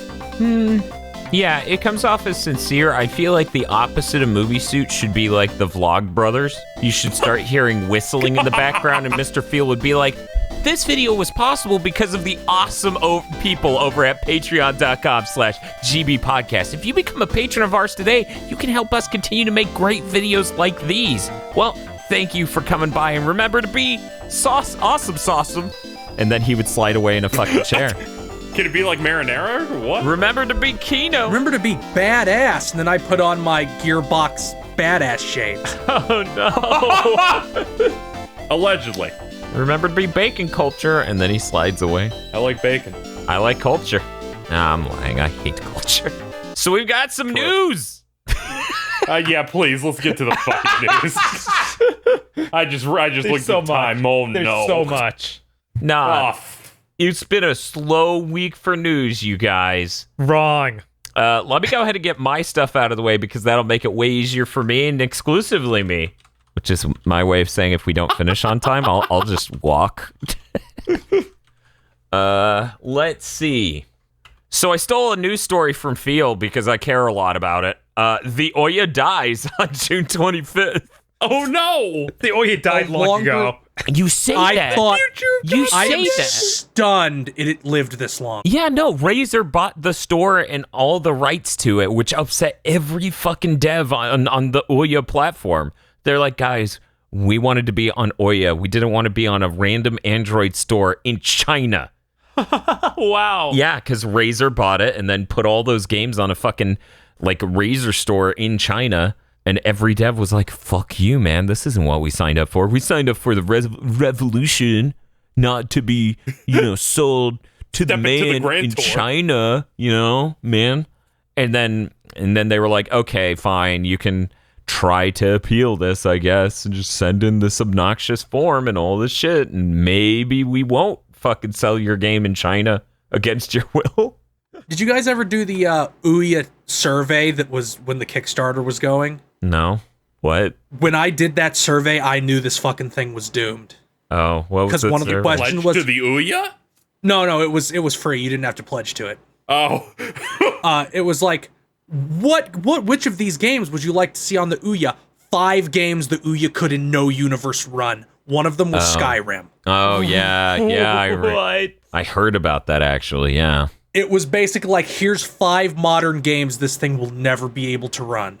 And I'm like, you are giving everybody the completely wrong impression of what this thing is. Man, this is cool. Nice scam, bro. But yeah, no, I think it's great that is dying, finally. I think it's really bullshit what they did with OUYA selling the fucking rights to the store to a different company and then them just getting to put it wherever because of how the contracts were written. That's fucking insane. Like, could you fucking imagine Xbox or PlayStation doing that? Like, Sony's like, we're done with games. By the way, every PS4 game is now owned by Razer. I'm just going to post this image of a joystick test of the OUYA controller and all the dead zones it has. Yeah, no, it's something. It's insane. Have you actually used one? We have. We did some videos on the OUYA because we thought it was hilarious. We played the What are all those dots? 2 games. Dead zones. That isn't a working stick. How much delay does it have, Dan? You must know. I wasn't into filming things at 1200 frames per second back then. You'll have to forgive me for not knowing the My numbers. brain disease hadn't taken shape yet. It was malignant at that point. It burst around late last year. I think, honestly, if you want to know, lore-wise, we could pretty much say the original Legacy collection did it. It says, a casual search says that it's estimated that it had 200 milliseconds of latency. Holy shit. That's a fifth of a second. You know how many frames that is? On the 12. On the OUYA, it's On like a good 2. game. On the This is the original place Towerfall released, right? Yeah. Yeah, okay. Towerfall was originally exclusive to the OUYA, which is like the most mismatched relationship I've ever fucking heard of. I've heard good things about that game. Oh yeah, Towerfall's fun. We own it. We own the expansion. We played it at a few New Year's parties. Remember when Couch Co-op came back for a bit there? That was cool. Yeah. And then it promptly died again. It was really weird. Nintendo's still trying. Yeah, Nintendo has consistently tried to do games where, but they make it's games like for they're people allowed who to might put have friends. Nintendo is just getting past the really shitty point where it's like, you have couch co-op, but no online co-op because all your friends are right here, right? And then it's Phil in a completely empty room, and he's like, "Yeah, they're all here." Mario Party for the Switch. The mini games are online. Yeah, not no, the thing okay. you want. The fucking that is the absolute definition of nothing would have been better. Yes. That is the last time I've truly been just upset at something Nintendo has done. Yeah, because Where I'm it's like, you motherfuckers, this is all I've wanted. I'm tired of trying to go, hey guys, you want to like fucking get a dolphin set up to do some Mario Party? Can you just make it easy? Which I will eventually force this podcast crew to do at some point. Yeah. Oh, no. It's gonna happen. It's Mario Party. We just have to roll for each person. We're all playing on one system. I guess that doesn't work because the mini games become invalid. Yeah. We just all stand have in to- place during the minigames and let fate decide. Yes. We have to play the one with the microphone so I can use my tech I discovered back when that came out of just yell gibberish and see how the game interprets it. Surprisingly, emulation is caught up with the microphone setup. It actually works real good. Cool. It would be embarrassing if the microphone setup couldn't be simulated correctly, but fucking Oculus support could get hacked in. Don't worry about it. Let's see, what else do I have in news? Oculus support for Mario Party where you can get chance time and be handed the L in VR. And also the immortal ghoul that is Keiji Inafune has yet again clawed out of hell to release a game. This time it's a mobile game. It's hilarious. It looks so generic. It's like one of those "we are under fucking attack, my lord" tier mobile games. It really is, which is surprising. No amount of soul in this at all. Which doesn't surprise me in the least. It matches his Something ethos business, very well. man. Yeah, Is something business. Is it released by level 5 or? Yeah, it's level 5. Okay. Level 5 concept, I think they're called now. Which is like, it makes sense that Concept ended up at level 5 because they do what Keiji Inafune has always wanted to, which is make cross-media experiences where every one of their franchises has like a game and a manga But those and an do anime. well. Yeah, but those do well. But the point is they want to do the same thing. So this will be the first one that failed because Keiji Inafune is involved. Look, I think it's pretty obvious that KG ended up at level 5 because of nepotism, but we can entertain that it's a similar shared ethos between the companies. I'm okay with that. I have heard you and thought you said he joined there to make a Neptunia game. He was in that one. What was the name of that game? I don't remember. It was some game made by either Neptunia guys or a very similar dev team. Yeah, it was the He was in a Neptunia game. guy. He's a summon. Okay, Yeah, that's what I thought. Okay. I thought it was an Neptunia. So's Gabe Newell. Oh, that's raw. Did he have his knives? Did he just have his knife He is collection the to show Blade it off? Master. Yeah, he should be. He is the Gilgamesh of real life. Bob, have you heard about that? No, I have not with heard. Gabe Newell. This is the thing. Okay, He has a knife collection. that's cool. I They're guess. wicked. Great. It's fucking raw. He's got enough money. He should have the best knife collection known to man. Yeah, you would hope. But yeah, that's it for my news. Bob, I see you have some So Bob, Call of Duty stuff. Yeah. we just talked about the OUYA. Oh, go ahead, talk about Call of Duty. I had a segue. Oh, What? Now I'm curious what the segue is. I was going to Yeah. say, we talked about the OUYA. Is there other specialist hardware that is probably a bad idea coming out? Yes, there is, Mr. Oh Field. no! Oh no! It's called the Playdate. It's $149. Play your game on the play date. That's all I can think of about this fucking thing name is that Mega 64-bit. I don't even remember that one. It's just, it's like, I'm gonna play this game on the release date, and then like a guy Oh, in yeah. sunglasses comes and slaps the game out of his hand and says, "It won't be ready till the play date." Yeah, classic Mega 64. It's made by Panic, who are the publishers for Firewatch and some other stuff. It's got a black and white screen. It's very tiny. It fits in a pocket. It's got 2 buttons, a D-pad, and a little crank built onto it. And it's going to have 12 different games on it that are released over the course of 12 weeks. So yeah, you buy the system, you get the games with the system, and that seems to be that's all the games that are going to be on it. That they imply that this is season 1, so there'll be many or more seasons of games that they release on it. I assume you'll pay for those. I assume they're entirely separate hardware because they haven't said anything about downloading them. I assume they won't be successful enough to get to that second season. Oh, Right. yes, Yeah. obviously. Yes, but I don't know. We're just entertaining the idea at the moment. They'll have to download these games to make them available 1 week after another, I assume. Yeah, that's like this.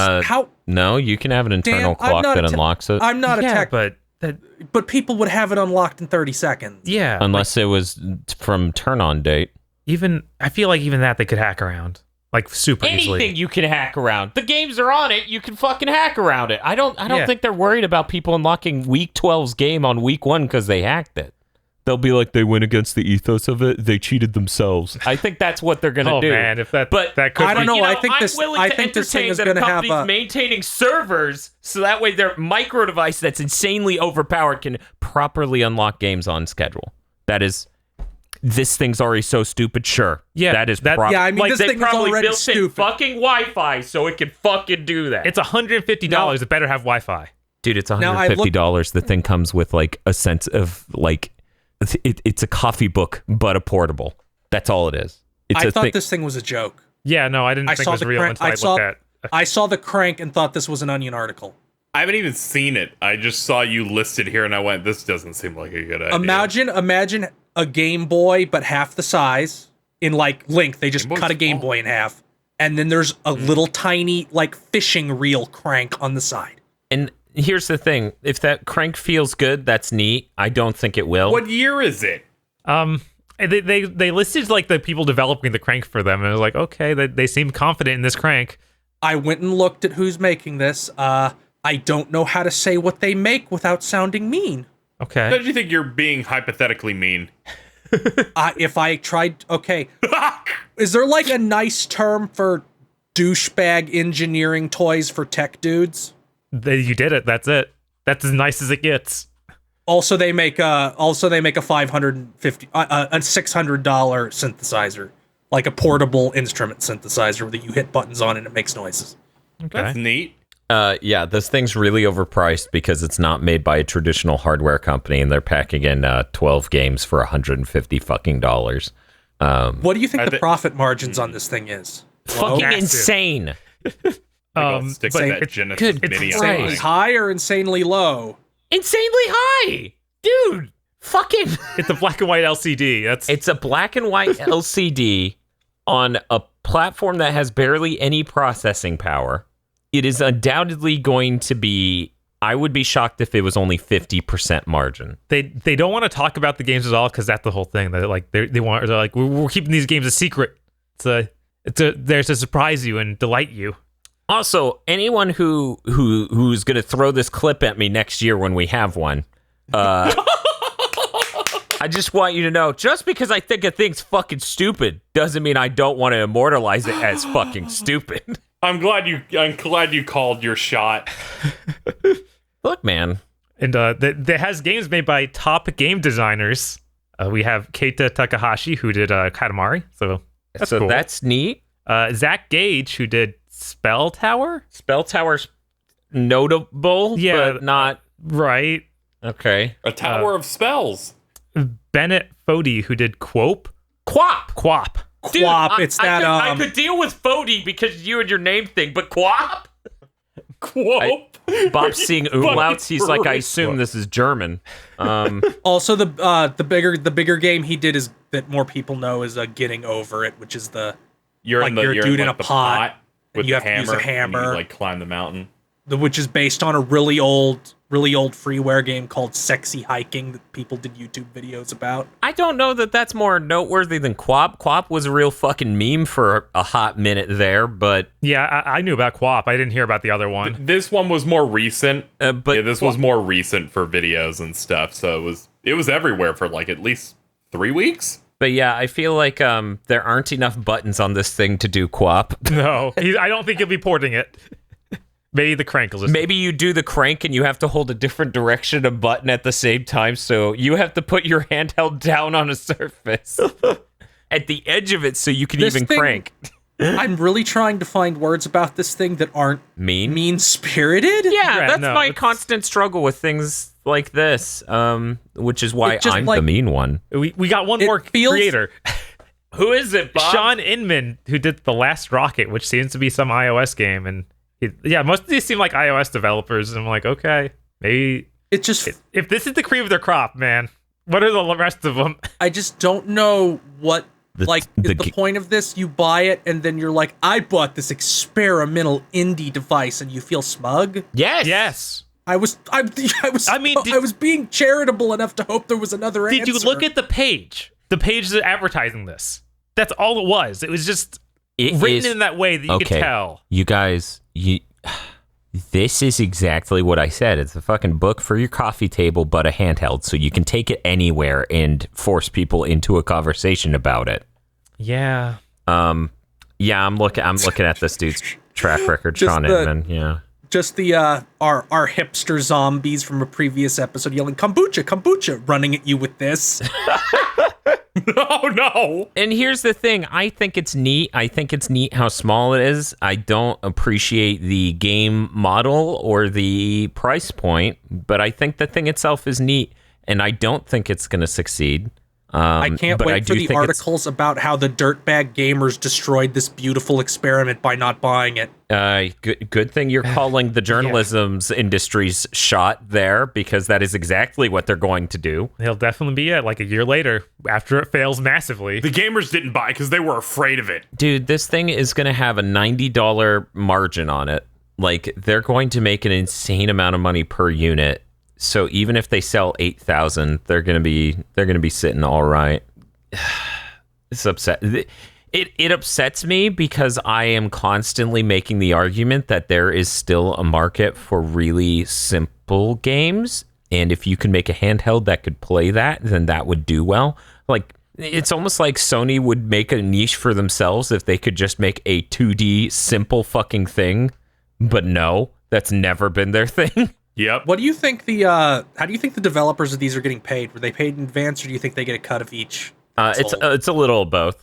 I think it's a little of both. I think they got paid some upfront to cover the development costs, quote, quote, and then they're getting a tiny sliver on the back end.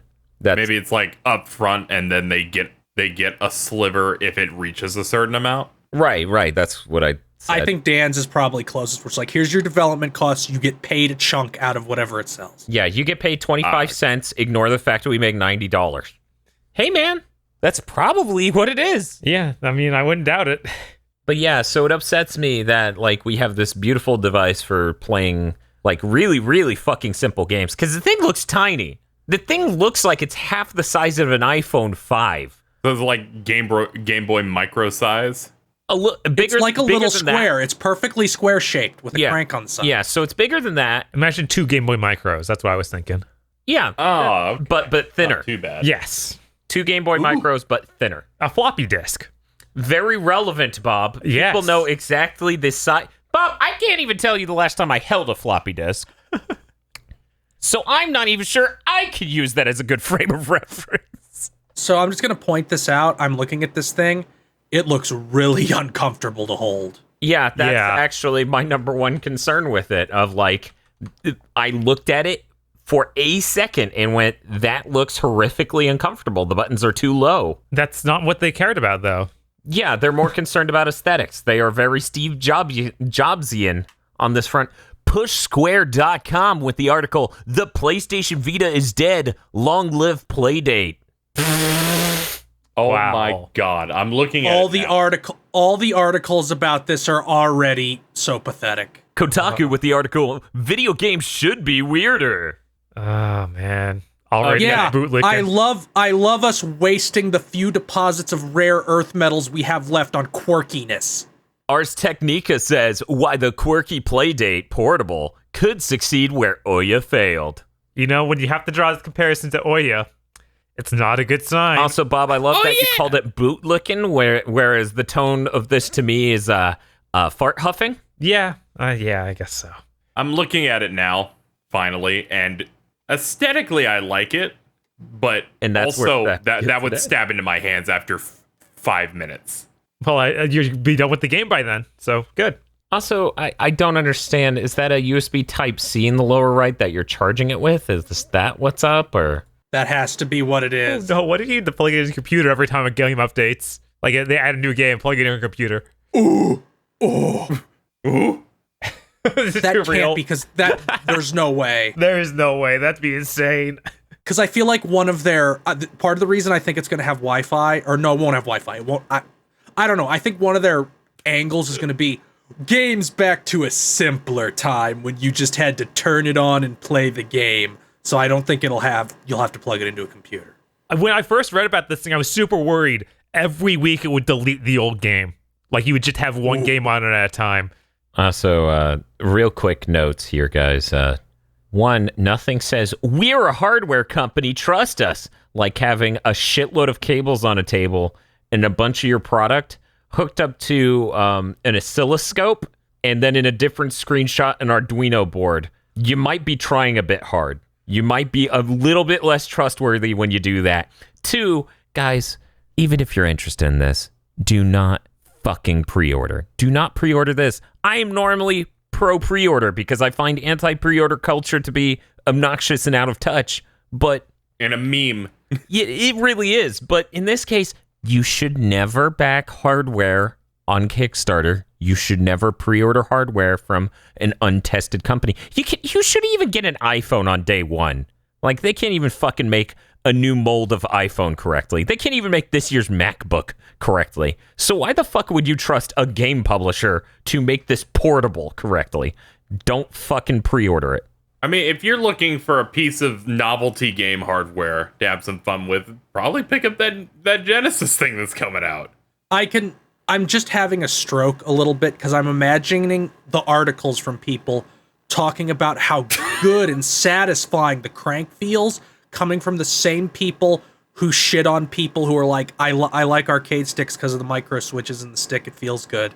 Oh, yeah, absolutely. Because one of these is a symbol of an aesthetic intellectual, and the other one is the murmurings of a hardcore gamer who's toxic because they play games well. I mean, are shitty to people who don't play games well. Ignore the fact they're usually not that.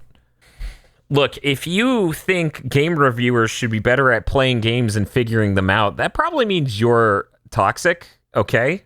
So, there. Actually, Dan, I think them being able to write good reviews is more important. What does that mean? I struggled to figure it out. I think the logic behind that one is, well, just because someone's good at games doesn't mean they're good at critiquing it. And that's what I care about. Oh. The writing. Oh. That makes literally no sense. I love when someone says a game is bad because they've refused to engage with it and can't comprehend how to play it. Yeah, that's always great. Speaking of times where game, reviewers will potentially make Dan mad. Did you see that small little bloodstain thing they put out? What small little bloodstain thing? They put up the little pre-orders are available now thing today. Yeah, I saw that. Yeah, thought that was good. I decided to go look at like the Kickstarter because they put out the update for like what they were doing. Yeah. Are all Kickstarter comments like that? Oh, I didn't read the comments. Where they're just mad at all times. Oh yes, that's every single Kickstarter. Basically, yeah. Basically, yeah. I think they were extra mad here because they announced the Steelbook that they only have 800 of that they're doing. Especially any Kickstarter for a game that had a Wii U or Vita version that got canceled. They sold this off the back of Nintendo fans. No, but okay. They released that's what I see every time. They released the fucking numbers. They released the percentages of people who backed it on the fucking Wii U. It was not significant. Yep. But there's a lot of loud people, being like 10 people, who are very, very upset about it. Okay, before we get off the play date and move on, because God, we gotta move on. There's one. Imagine the only way this thing would work is if it had like 3 more stupid bullshit input methods and was a WarioWare platform. I mean, it basically is, but you're buying a WarioWare game that costs $150 and only has 12 micro games. Like, if Nintendo was like, here's our portable WarioWare thing, it's $150 and has 600 micro games. Yeah, then I'd buy it. When you think about it, the non-video game version of a WarioWare thing is just a bop it. Kind Yeah, of. they have really advanced boppets now with like 18 different things. Dude, which don't is tell me insane. that. You're going to make me buy a bop it. We're about to become a Called Bop the It review Bop It podcast. Extreme. They have bop it, spin it, flick it, pull it, twist it. Dude, you guys should buy a bop it and do a stream and just call it bob it. I think Bob would kill himself. But okay, we're moving past that to go exactly back to the thing KZ mentioned, and then we're covering other news. That Steelbook looks pretty nice for those who haven't seen it. Certain retailers are including that with pre-orders. But if you were one of the backers, explained it like someone at 505 explained something about it because a lot of people were getting pissed because there's only 800 of them that they're making, I believe. And they said, you have to pay this $15. retailer wanted it. They wanted us to cut chunks of the game out and make them exclusive. And we said, fucking no. So we'll do this. okay, yeah, I mean that makes sense. Publishers have to deal with retailers. Everyone's an asshole. Yeah, they're like, we fought for this, and then we fought to make sure it wasn't 100% exclusive. And they said they're looking to do like a backer exclusive like reservation for it. Yeah, Which good fucking luck. yeah. The amount of backers versus how many they're making. Yeah, they're 800, and they're $15 each, and just go fucking pre-order it or whatever retailer, and Yeah. you can probably hawk your extra copy if you even actually care, people. I'm gonna get this like wherever has that Steelbook. Is it GameStop? It's Best Buy, I think. It's Best Buy. Sure, why not? I had to go to Best Buy that week anyways to get the physical copy of Curse of the Moon, as made by Limited Run Games. I hope Bloodstain's launch is not like Mighty Number 9, where you just have to go to a store to play it, and they only have the Xbox one. All I care about is getting it sooner. That's it. I don't do whatever it takes. Yeah, I mean, I'm buying like 4 copies of it at bare minimum. Mm-hmm. It's an important game. They also confirmed that the EGA related thing is a DLC and is not backer exclusive. Yeah, the secret Iga boss and sword whip that you get. From you unlock that weapon if you beat him. I don't think they said that was DLC though. Yeah, no, they listed what DLC was coming down the road that was supposed to be promised in the Kickstarter, but that wasn't one of them. Okay, I do. Yeah. They did say there was like an EGA's backpack that non-backers would pay $10. $10 DLC. Yeah, okay, to buy separately, but that comes with the game for backers. Yeah. Yeah, Which, yeah. I mean, what I meant. that's good. That's a good way to do it. I'm okay with the things I backed for coming out as DLC. I don't like the things I backed for being terrible. So the difference here is Iga's backpack seems really neat and funny and a novelty thing on top of all of that. Mighty Number 9, he's gold. But you got that Ray level. The Ray DLC came for free with all physical copies of the game. Oh. Uh-huh. Yeah. Bloodstained looks so good. It does. You It got looks the amazing. retro skin that just looks like a Minecraft skin. I was mad there wasn't more in that pre-order trailer. I just wanted more. Yeah, I don't like the retro skin at all either. It makes no sense, and it really makes you go, man, no one in charge of this game has a fucking clue, do they? For Mighty Number 9, obviously, is what Phil was talking about. But I was really scared about how much content I would have to cover in that first week that the game was out. But luckily, it seems like a lot of the stuff that were stretch goals got pushed, and they're going to be in free updates down the road. So that covers. Yeah, they had like 5 or 6 things listed. Oh, I'm just going to list them real quick. Two additional playable characters, the local and online multiplayer for certain co-op and versus modes, roguelike mode, chaos mode, classic mode, and boss revenge mode. So look forward to us doing a video and or stream every single time they update it. It'll be fun. Also, I am, of course, getting the Switch version, and I do have frame rate analysis tools. So the day after it comes out, I should know how good that version is. And, of course, button to pixel will happen. The classic. The classic. Wired Pro Controller. No. Oh, no. Wired Pro Controller is worse than wireless. Don't even make the joke. Anyway, hey KZ, tell me about this From Software thing. Oh, mine. All right, so everyone's been been speculating, oh man, what is the next From Software game potentially, you know? And turns out there was like a leak about how From Software is making an open world game that's possibly Norse mythology related. It's gonna have George R. R. Martin like writing on it, and then he confirmed that he was consulting on a Japanese game. So it seems like it's real, and it's supposed to be revealed at the Xbox show at E3. Cool. A lot of leaks are, it's like horseback, take on like different kingdoms.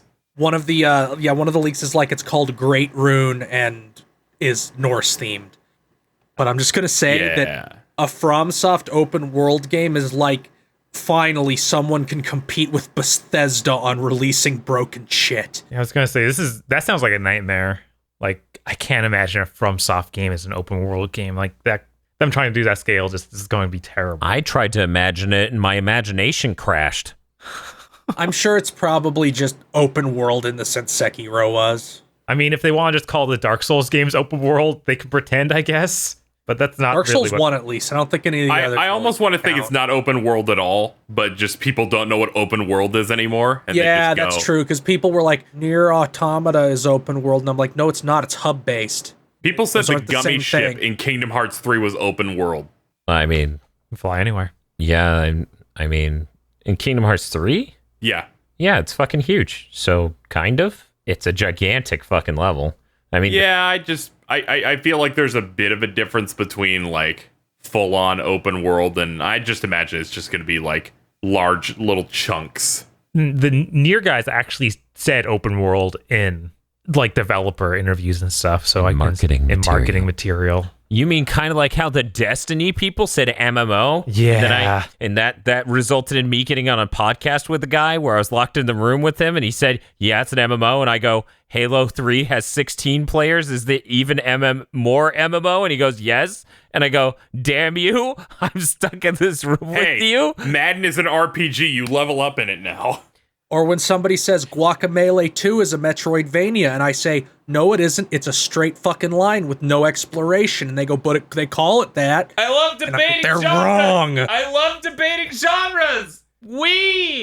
This isn't even a podcast. It's a radio show.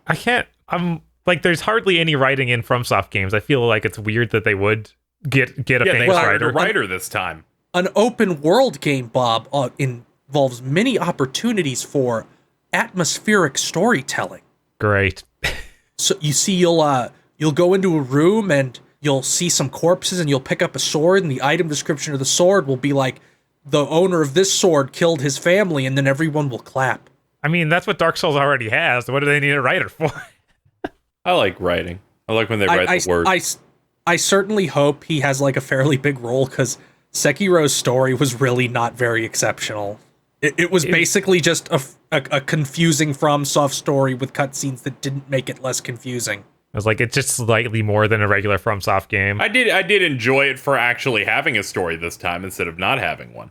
So Right. that at least helped. Like, I had at least a decent motivation of, okay, now I have a reason to explore the world besides, like, progressing in it and getting to the next thing. Like Dark Souls 3, I didn't really have a motivation for its story. It was more like, oh, we gotta do the next big boss. Here I was like, oh, we gotta go pick up this flower. We gotta go help with get my magic sword, help out my lord. I was intrigued at least. Also, that one cutscene before the end of the game that is insane. The most insane cutscene they've ever done. The whole story is worth it for that one cutscene. Yes. For context, people, without spoiling it, before the final boss, that cutscene is the most insane thing I've ever seen. When you beat the first phase of the final boss, and he quote transforms into the second, third, and fourth phase. It is very raw. But yeah, we'll see that in potentially like 3 weeks. Exciting. Yeah. Hey, Bob, you got some news about some fish? Yes, I have some COD news. Oh, I was my gonna be like, what the fucking fuck is he God, talking Dan, about? you lame bastard. COD 2020. Dan, you're fired. A report. Here's your pan-fried news coming straight from Billy Bob. KZ, if that happens, that means you'd have to edit this. Oh, fuck that. Bob. Wait, are you firing me? Feel, you're fired. Bob, tell me about COD. Yes, COD. 2020 COD. Kotaku reported on it. Next year's Call of Duty game, as a human would say. Yes, next year's Call of Duty. Not this year's. It has not yet to be announced at the time of recording. It was originally going to be made by Ravensoft and Sledgehammer, like teaming up, kind of like they do on those third year games, because they now are a 3-year cycle. And they were working on a Cold War game. They switch up teams each year. Yeah, it just cycles through them. Sledgehammer, What was the last one they did? Advanced Warfare? Is that right? Yeah, okay. So this time they were working on a Cold War game that has now been turned into Black Ops 5, with Treyarch releasing it next year. And the Cold War game they were working on will just be the single player to the Treyarch game. And so they can call it Black Ops 5 and get the Black Ops multiplayer, at the launch of the new gen, probably. Allegedly, a launch of the new gen. Treyarch really has given up on the narrative stuff, I guess. Yeah, I mean, I only got like one mission into the latest Black Ops with the narrative and was like, no, that's okay. Yeah, I heard it got too weird and too stupid. Yeah, so we'll see how they do with this Cold War thing. I'm somewhat hopeful for this, but it sounds like a nightmare over there. I mean, they just released their game. Uh-huh. I played that. I enjoyed. I got maybe 30 hours into Black Ops 4. Yeah, it's the first time I liked the multiplayer Call of Duty in a long time. I didn't put that much time into it, but I actually enjoyed what I played. Yeah, I had a good time. I didn't like the Battle Royale very much, but I think it's just because I don't like any of those types of games. I think I'm learning. Yeah, that's my place with those. I like Apex Legends. I should try that. Everyone's probably really good at it now, so I'm not sure that I'll still like it. Right. There was a moment with Overwatch there where I went, oh shit, I'm bad and everyone else is good in my MMR. And then I finished that first game and I'm like, nah, I'm good again and everyone else sucks. But you're not good enough to keep on playing. You're done. Hey Bob, what other news do you have? Nobody wants to talk about it. I get it. I think it's a hot fucking mess over there. Yeah, it's really worrying. It sounds like the Treyarch guys seem positive on it, like they have a plan to get this done. And I really do understand wanting to have Black Ops out when the new systems are out, to not launch up with a turd. Yeah, don't want to pull another Ghost. Yeah. All I remember about Ghost is it has a dog. I posted the fact that it's been 6 years since the Xbox One was announced, and then COD was shown. It's like, we have a dog. And fish AI. And then they the dog gets a lot of credit. credit. The dog's mouth in the thing and make its mouth open. We examine dogs to learn what a dog is. The dog gets a lot of credit, but I feel like everyone's underselling fish AI. The fish AI is revolutionary. It is revolutionary. I can't believe that thing. That whole conference was insane. Anyway. Every conference heading into a new generation is the definition of insanity. The Xbox One will become this generation's water cooler. I just fucking... Yes. That... And also the PS4 reveal where Nate, whatever his name is, comes on stage and stares with PTSD into the cameras and was like, cops beat me. Was that what for, are you talking about? That was Infamous. Yeah, when it was for Infamous Second Son, he was like, he came out and talked about like rioting and police brutality and stuff and how that like played into the rebellious themes of the game. And he had like an episode. He did. Where he just like stares into space and his face gets real tragic. And people took that clip and like superimposed like Vietnam bombing over it. And stuff. Thanks to this podcast that we do, I can only think of Infamous Second Son because of that evil ending. That's all that comes into my mind. I think he came out later. It's like, yeah, I was just really nervous. Yeah, no, it helped sell what he was saying because he seemed legitimately traumatized. Yes. But I yeah, love when they're sincere. Every conference going into a new console is fucking insane. And I look forward to the new conferences. Exciting times ahead. Right? Indeed. What else we got, Bob? Cotton Reboot was announced for PS4, PC, and Switch. It's based on the X68K version of the game. They'll have the original game in there as well, but they're making a new arrange mode for it. See, this is great because Mr. Field made a reference to Magical Cotton or whatever for the Sega CD during one of the Podlords segments. Panorama Cotton. Panoramic, yeah. and that was a few BTDs ago. So hey, we're delivering back on that. But it's cool that it's based on the Sharp X68K version. That version is really good. I'm always glad when games for that platform come to anything else, because holy shit, no one can afford those. Yeah, that's where Castlevania Chronicles was on, right? Yeah, that's Castlevania Chronicles. It's the original game by the Jumping Flash people before they teamed up with Sony to make that. There are a few different games on it because it really was like a high-end gaming PC for Japan. It's an interesting device. So yeah, that's all my news. KZ, tell me about what swords have tape on it now. Yes. In Dissidia NT. So Dissidia Final Fantasy NT, a game that I think is is adding more Kingdom Hearts outfits in the form of both Squall/Leon from Final Fantasy VIII and Cloud from FF7. They get their looks from the games. I was waiting for a Cloud/something. Cloud/Raw from Final Fantasy VII. He's just the concept. Squall's the funniest one because they took his gunblade and combined it with the keyblade you get based on him. So it's a sword with the weird lion teeth on the end. It's a keyblade now, because I don't think his normal keyblade has that keychain on it. I think he's just has a keyblade now. Yeah, he does, but like the handle and the general, like the bottom of the sword just looks like a normal sword and doesn't really look the way the keyblade did. It looks like a keyblade version of his sword, of his gunblade. Yeah.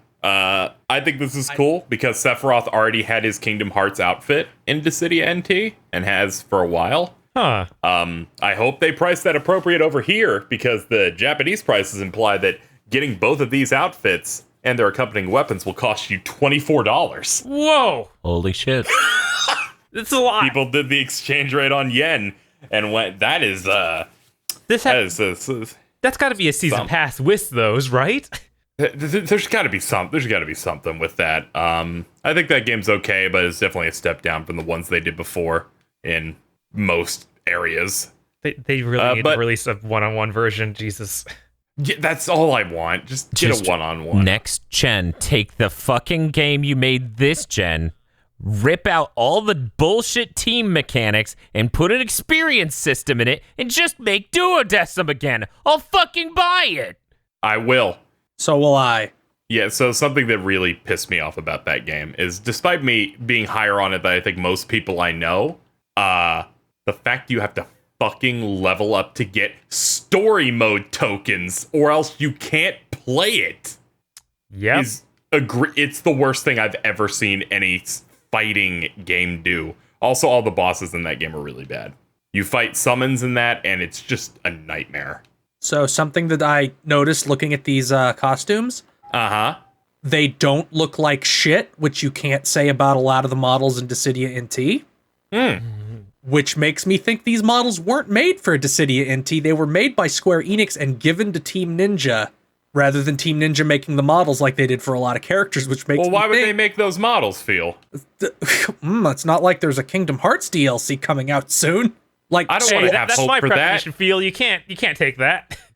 The second tower in Corona, it's gonna have Sarah in it. Squall's face in this new costume is entirely different.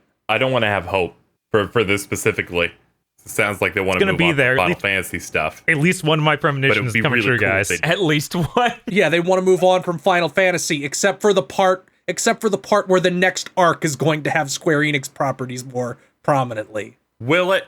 Yes, because it just makes sense. Now they can have plot outside the last world.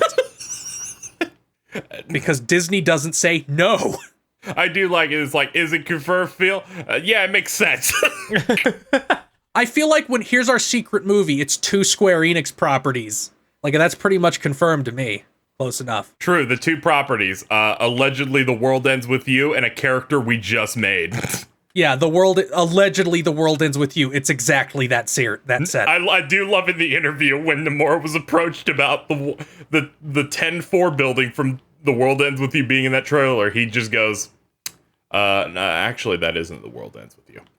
Yeah, I mean, it could just be real world Tokyo. Sure. It looks similar, but it's not. It can't be because that building is like the 109 in the real world. They specifically pick the World Ends With You version, which is 104, which makes it even more hilarious that he's saying no.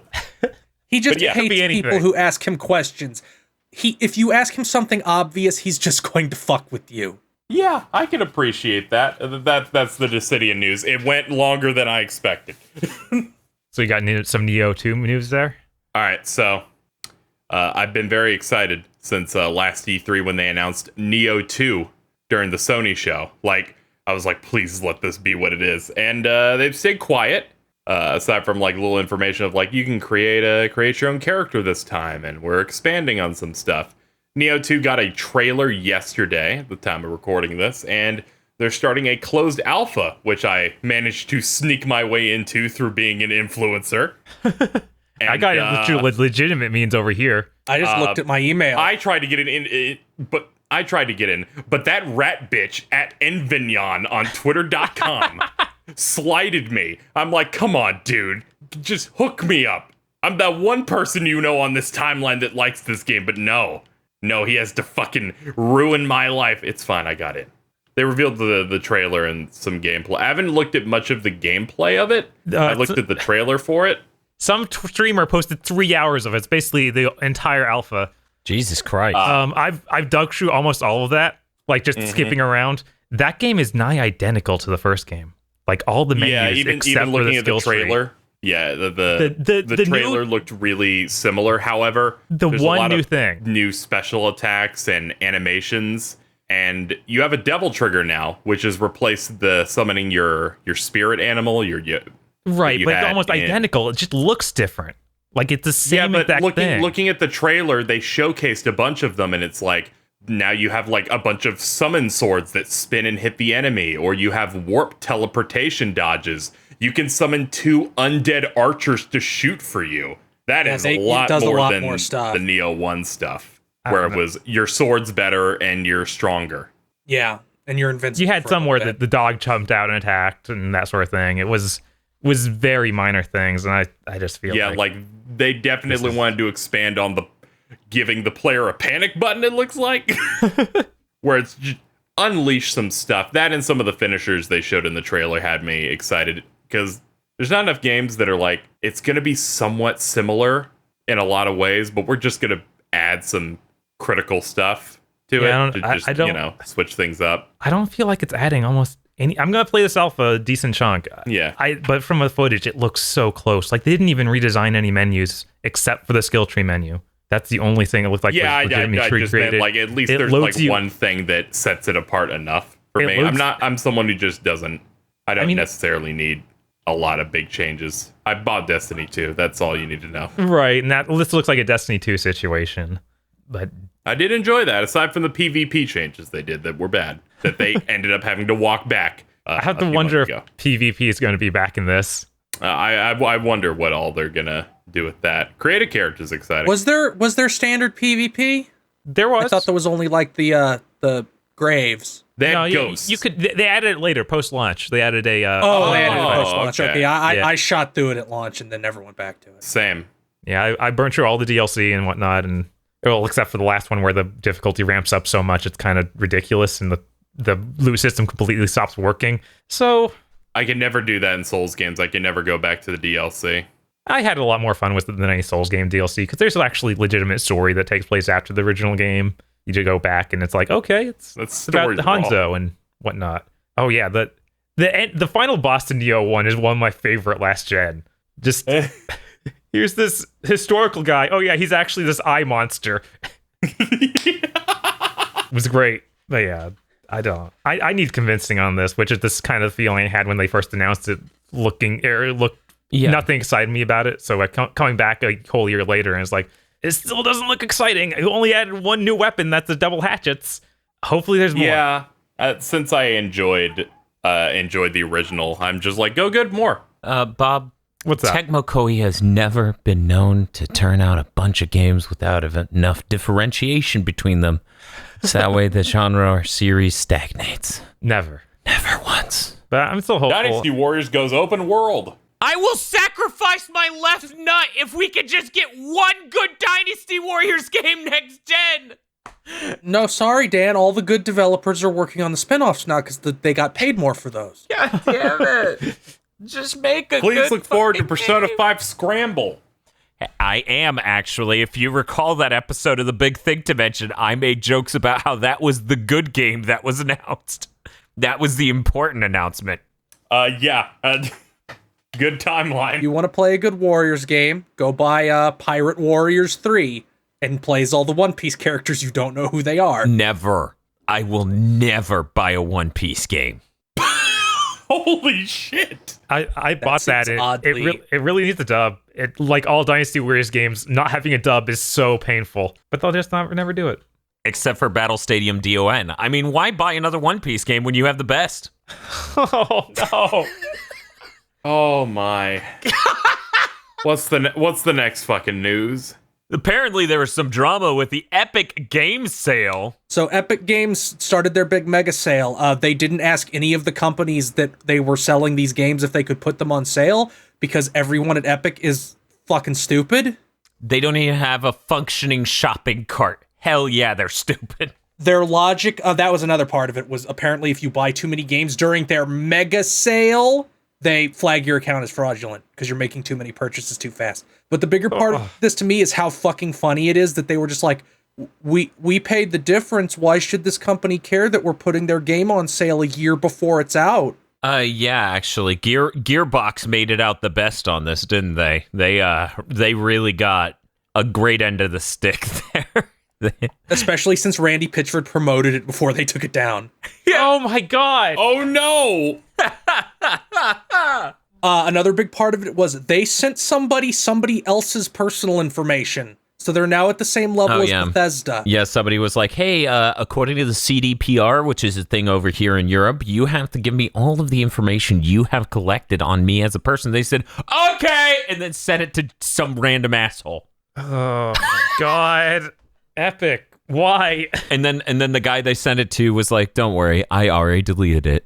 And it's like, yeah. All right. So if you're listening to this, you can't buy Telltale games probably anymore. Cool. If We're you're on really the good lucky, timeline. you maybe have 12 hours if you listen to this the moment it comes out. No. I mean, it's not like Dan can offend anybody. Nobody bought them after The Walking Dead. That's why the company went under.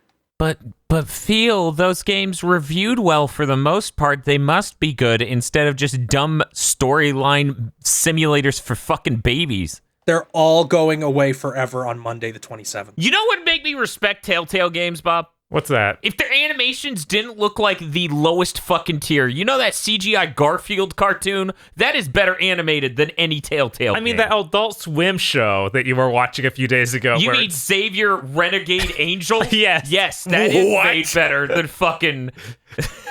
That is a much more masterful CGI production than this. By the way, that show's actually pretty fascinatingly good and horrifying at the same time. If anyone's curious, I was recommended it by someone on the Twitter. Thank you. So it's time for gamer premonitions real quick. Oh no. Oh god. Are these games going to come back as Epic exclusives? KZ. No. Dan. Yes, but because Epic is collecting quite the collection of L's. I'll ask Bob since Bob. Field does it. Okay. Oh, I thought you had more. I thought you were going to be... Because they're collecting L's, semicolon, some joke, not just nothing. No, That's just what they're doing. It's what they're doing. It's they pay Bob, for will it come back? exclusivity. Yes. Every time they pay for exclusivity, it just makes people hate them. Yeah, no, I Yeah, like, they paid for exclusivity for The Division 2, which made people use Uplay. Imagine people wanting to use Uplay more than your than they want store. to use you. Yeah, no, Yeah, it's bad. It's really bad. It's but- like somebody broke up with you to date a gutter. I didn't mention it earlier, but What like the fuck? one of the top comments on the pre-order video is like pre-order now on Steam, and somebody like the top comments like thank you for being on Steam, and I'm like Jesus. Is Yeah, this a dystopia? Yeah. Yes. Yeah. I think that definitely is a possibility. I'm gonna go with yes. Okay. Man, these I games also are all think, so yes. bad. And then they'll wonder why people are mad at them again. Because let me add to mine. No money will go back to the people who developed these games. Oh, yeah, that's impossible. That's not how we write any contracts in the United States of America. I wonder if Ken Levine even makes a cent off of Bioshock 1 and Infinite, honestly. So, moving on. We have a little bit more insight on how moves in Grand Blue Versus work, and I'm not super thrilled with it, where it's one button inputs, but they also have inputs that make the cooldowns go down faster. Yeah. And I don't really like that. I feel like if you're going to have this simplified input thing, that needs to just be the way. I'm a baby, so I think it's cool. Well, that just means you'll get shorter sick because you're a baby instead of. Did any of you guys play Rising Thunder at all? Yeah. Yes. I liked how that worked because the moves could be balanced around having a specific cooldown. Yeah. And some of them weren't balanced right, like the Shoto version, the Shoto robot's uppercut, which having an instant uppercut, oh boy. Yeah. In a Street Fighter-esque game, that's some shit. Yeah, and I see where you're coming from. If you have two different cooldown times, you can't really balance it perfectly.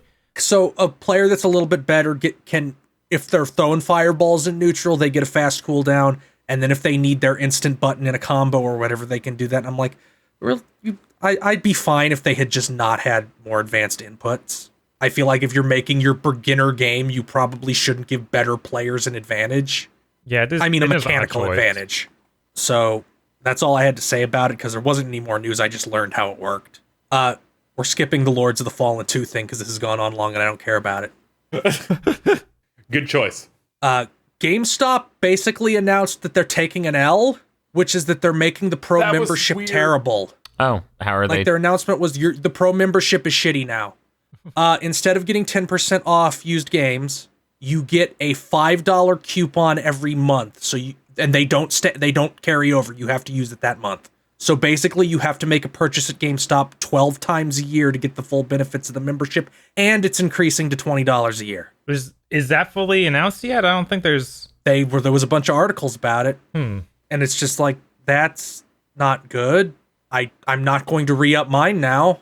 I have to wonder if there's more to that, or because that seems crazy. Like, if I don't go to GameStop 12 times a year, You just go there to play Days Gone. boy, I feel bad for people who work for Game Informer, because the subs to that are going to nosedive if this rolls out with no additional benefits. Yeah, I feel like there's got to be something behind that. They're losing a lot of money, so I could easily see it be like, we just have to make it worse to stay afloat. And then I would say, close Game Informer.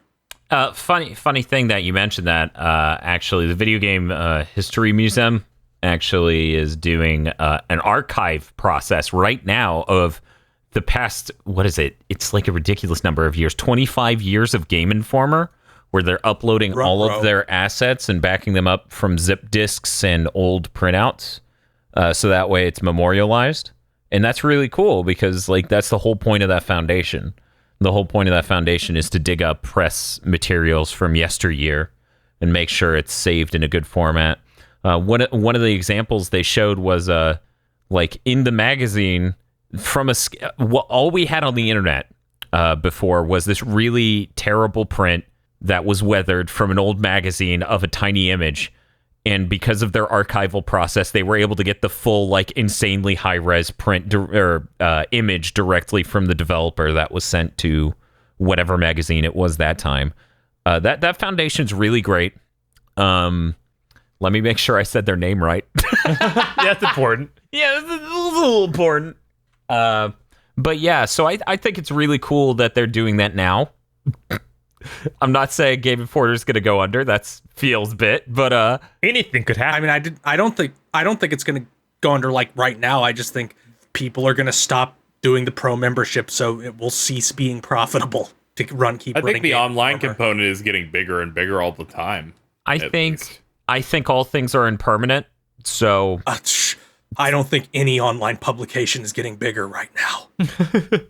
I just meant like they're focused on like videos and like exclusive Pivot stuff to in that way. oh man, Did you see that thing from Facebook a while back where it's like Facebook just lied to everybody and told them video was 15 times more popular than it was, so every online publisher pivoted to video and crashed? Yeah, actually, I know a lot of information about Facebook's shitty video platform and how they lie. If you scroll through your feed, the amount of time it takes for you to scroll through your feed will count as a view. Yep. Yeah, I think it's 4 seconds is all it takes for them to count that as a view on your video. And nowadays, they stuff so many ads in the videos, most people I know literally just stop watching when the ad starts because the ad will start within a single minute. Ooh. Yeah, no, it's bad. It's toxic. It's terrible, and they tried to lie to get everyone to move to them, and the smart people didn't. But yeah, the website for the foundation I was talking about is gamehistory.org, and they do what's called the Video Game History Foundation. It is actually really good. Like, it's great, the work they go through. They have videos about it and stuff, and I believe I'm a supporter. But, Bob, you can look over here to see this hilarious picture from Crystal Dynamics for Legacy of Kain. That's what that is? Yeah, no, it's good. One moment while I send the link to you guys, so that way you can marvel at its amazing beauty. More of a DC guy. Oh, come on, really? Oh, Really? my God. That's what it's going to do? It's just showing the first image. You got to click to the link to get the second. Look at this big ass. Oh my god, that's a Mortal Kombat 4 character.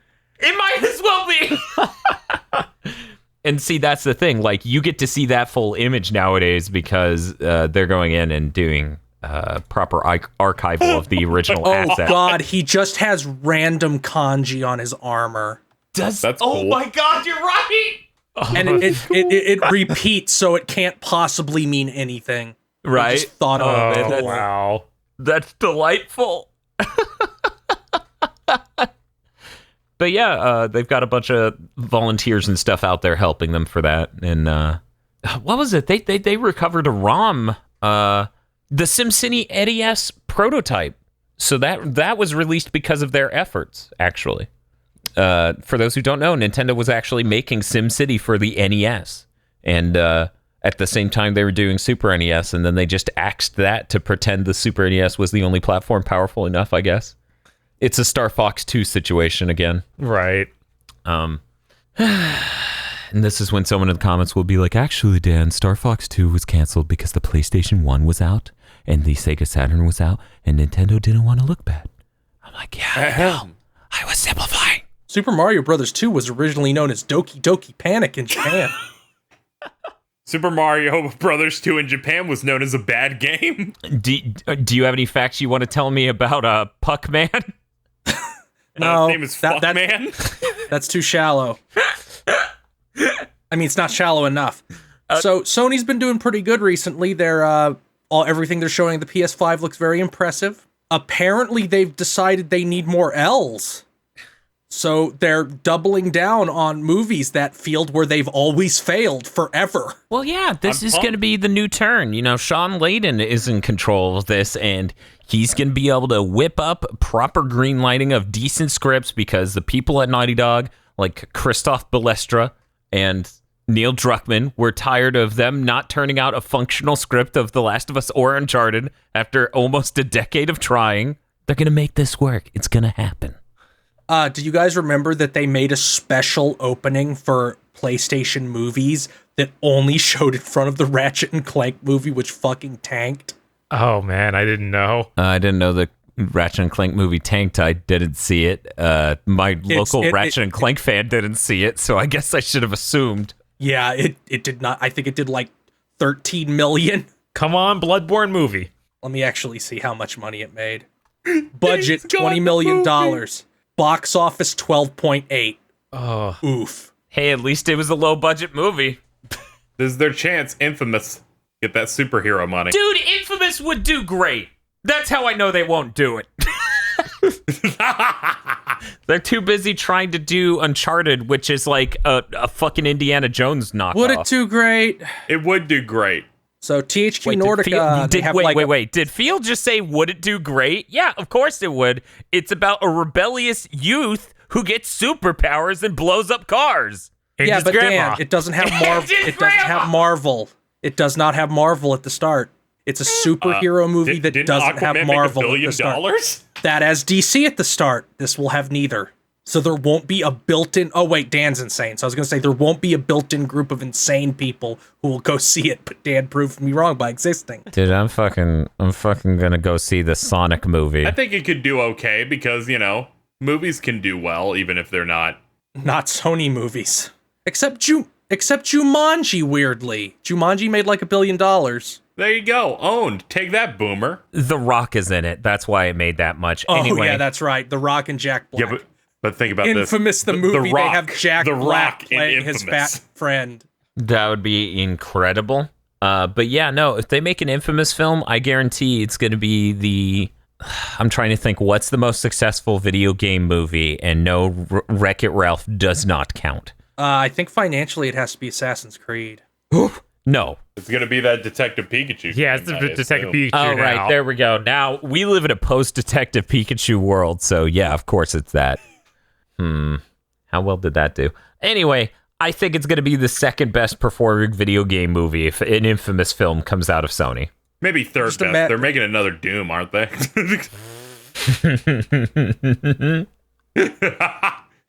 Great. I actually have to see how much Warcraft made because I remember it made like a...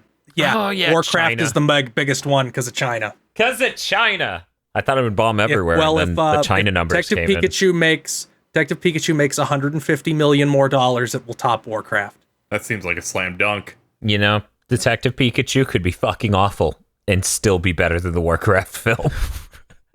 I have heard nothing good of that. Looks like we'll have to watch it at some point for a podcast. Why would you do a live action Warcraft film? The funny thing is, you would do it just for my brother. He fucking hated it, though, so... There's no hope. Yeah, no. It sounds pretty cursed. Moving on, THQ has Don't say that. 100. THQ Nordic has 100,000 games in development they haven't announced, according to them. Ooh. I made a lot that of games. number up. It's like 100. It's like 80, which might as well be 100 million. What? Okay. They said they have 80 games in development, and like 60 of them you haven't heard about yet. But they also teased that Destroy All Humans is coming back at E3. Cool. Probably just a reboot master, but I like that game. They're bringing back all the double A's. You could use that PS2 emulator thing that's on the PS4 and just play that game and be like, hey, it's back. $20, please. Yeah, but they also have to release it on everything because they're THQ Nordic and they like money. You could do the same for the Xbox version. There was an Xbox that's version right. of Destroy All Humans, I'm 99% sure. And there you go. You get 2 of the 3 main platforms, and you did it on the cheap. You can play as I the don't think it tiny would do as well, alien though. that has a Jack Nicholson Somebody's- imitation voice going on. I like that Switch fans right now are complaining that wasn't the third, and then PC fans are complaining that wasn't the third. Neither of them are And then, sure they're which one I shooting- left out. You I shoot said an 3 anal instead of probe at a 4. guy and it makes them explode and their brain comes out and you collect it. Very cool. That was a fun game. THQ Nordic also bought Piranha Bytes, which if you love Eurojank is a name that should be recognizable to you. I don't know who they- Piranha Bytes is. They are a developer. They have been in business since 1997. They made all the Gothic games, so those are delicious Eurojank. They also made Risen 1 through 3, which are delicious Eurojank. Risen, the first 30% of Risen is real good. Everything after that is bad. These all sound bad. Risen 2 might be good because it's about pirates. And Elix, I heard, is good if you like Eurojank, which I do, so I will buy that at some point. Apparently, the key to winning in that game is to buy the flamethrower, which was coded wrong so it can stun lock every enemy in the game. So the way to play that game is to sprint to the area where you can buy it, and then buy it.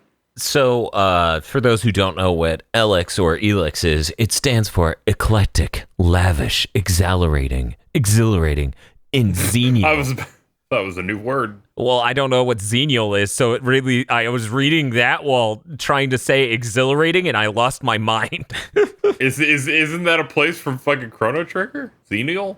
No. Xenial, hospitable, especially to visiting strangers or foreigners. So I guess the joke is that you're on a hostile alien planet. All right. apparently, according to Wikipedia, the game has been described as edgy, dark, uncompromising, and complex. And cohesive. It might as well be. I feel like they left out the essential word bad. Hey, Bob, we don't know. No! Maybe you should give that game How a dare chance. you say that, Dan? Maybe. Now, Bob, you do not understand the appeal of Eurojank. I don't. Which is where the game feels like shit, but is really interesting regardless. Great. Where it's like, we put in an extremely complicated squatting system, and you're like, why? The combat feels terrible. And you're like, well, I guess I appreciate it for having all these insane systems it doesn't need to have. Now I'm getting reminded of some other janky, like, Elder Scrolls knockoff game that came out on the 360. Two Worlds 2, yes. 2 Worlds 2 is great on PC where it actually runs right. So is Divinity 2, which Okay. was before they started making Divinity Original Sin. There was Divinity 2 where you can turn into a dragon and it turns into like Is that Divinity 2 the Ego Dragons?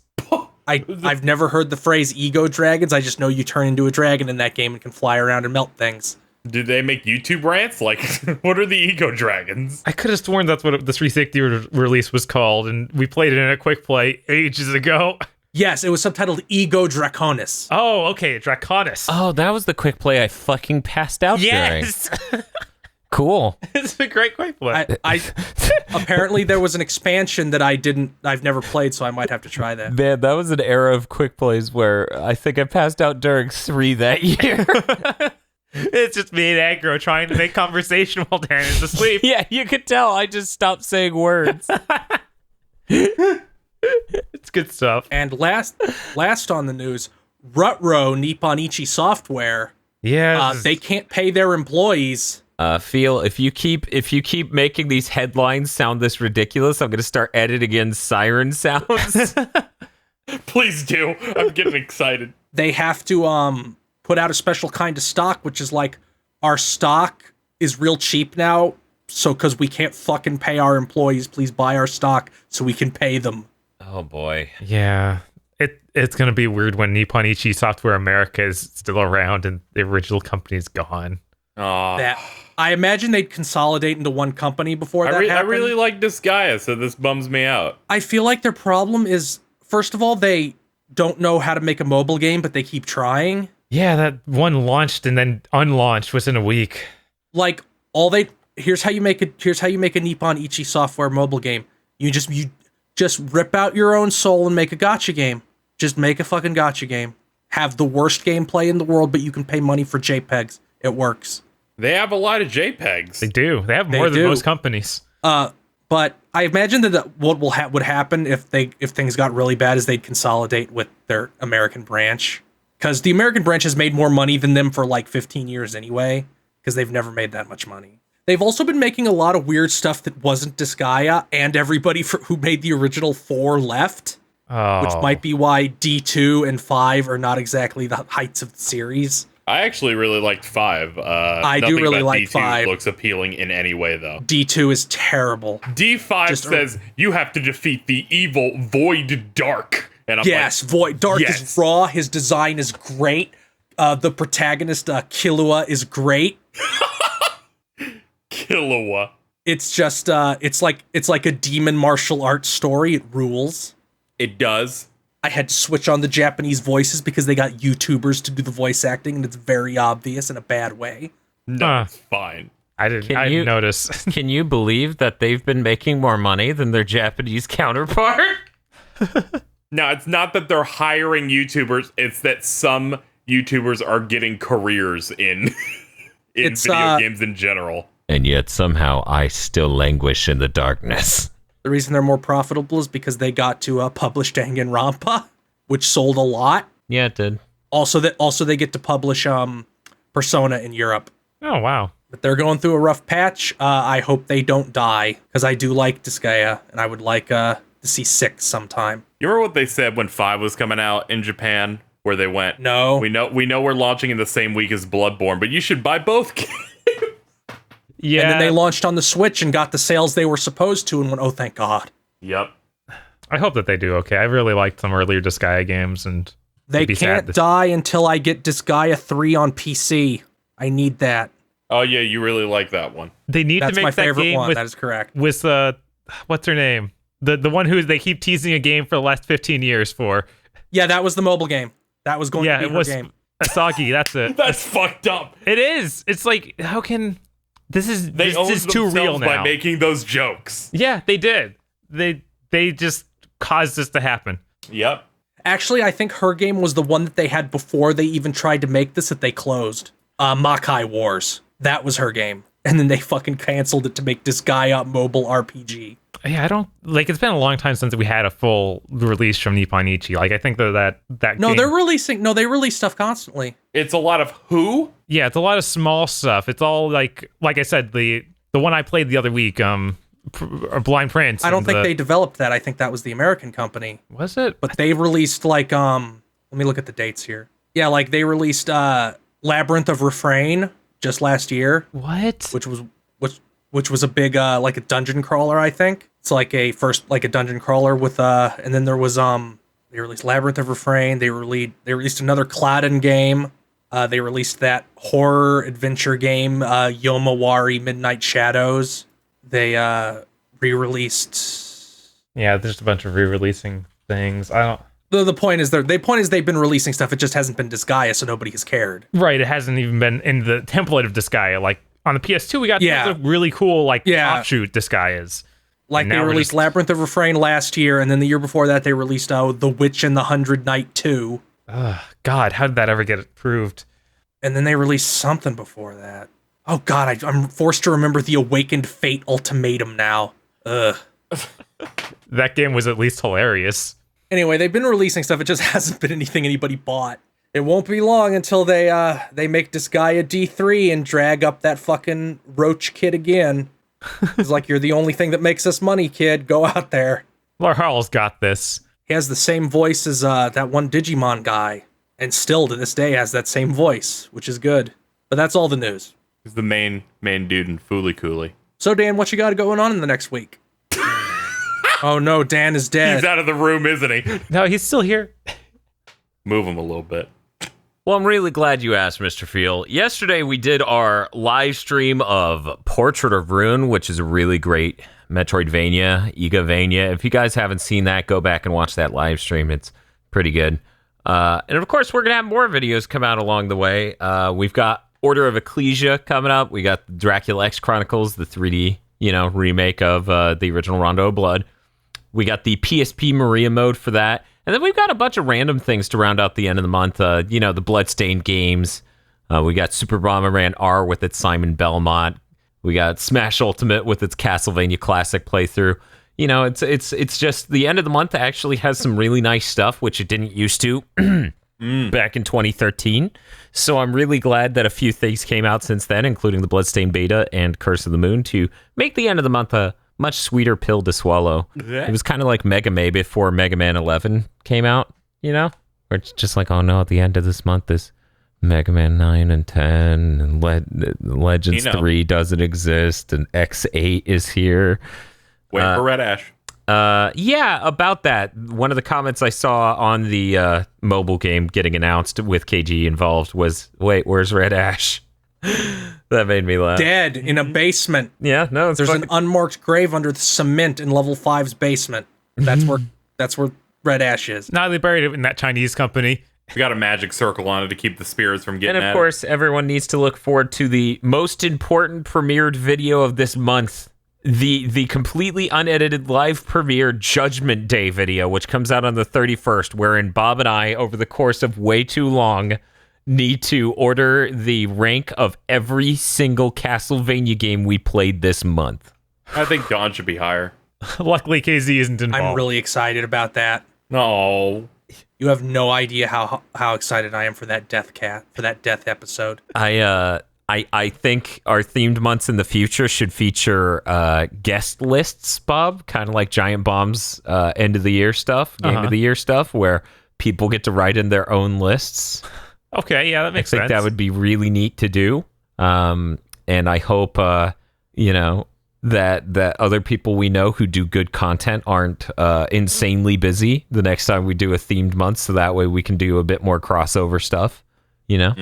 Yeah, the end of this month is going to be great. Please look forward to that. Make sure to catch up on the videos you missed, because all of the Igavanias are crammed into the last 9 days of this month, basically, because of how things work out. It's outside of my control. And yeah, that's gonna be it for Castlemania. KZ, what do you have going on in the next week? This death marathon that I continue to die doing will continue. Cool. At the time of recording this, we're on game 5 of 10. It's the 23rd. 2 of those games will be done in 4 hours, so that helps quite a bit. How the fuck does that? And I'll do a couple big streams. 2 of those games will be done in 4 hours. Which other game is 4 hours long? Doing 0.2 and back cover would be 4 hours. Oh. And that would Okay. be 2 games. That would be 2 of the 10 done. I'm continuing that, trying to do it every day. And Let's Play videos might come back, because I have some stuff backed up. So I'm going to try and make some time for it. But these super long podcasts certainly aren't helping. So that's me. Done. Phil, how you doing? Well, I finished all the classic Mega Man games as Mega Man. I played Mega Man X1, so what happens next will be up to chance. I have a poll up that will, by the time you hear this, it will already be settled, so I'll probably start playing whatever wins that. I hope it's Legends. And then, Dan, should I just call it now? Yeah. And we'll do it that day? Yeah, sure. Okay, June 3rd, a Monday, I will play, because we reached our stream goal, I will play Mighty Number 9, and Dan will be with me. It's And true. if Bob is in the room, he'll probably end up being with me. I don't think Bob Against his will will. be in the room. Bob will lock his room. He will just stay in there like the Rock Band stream. Dan will probably be cackling, because for once it's not him. He'll be glowing with energy. Is that a Saturday, or what kind of day are we looking at for this? It's a Monday. It's a Monday. Okay, I don't know. Anything's possible. Monday, June 3rd. I might be there. Mark your calendars. After 2019. and that's all I've got going on. I'll stream whatever else people wanted me to stream that's Mega Man related, and then I'll fight the demon. Fight that smirk. Please look forward to our early June content here on GigaBoots of nothing. People have plenty of videos to catch up on. Don't expect shit once June 1st rolls around other than these podcasts. But yeah, thanks for listening. See you later, everyone.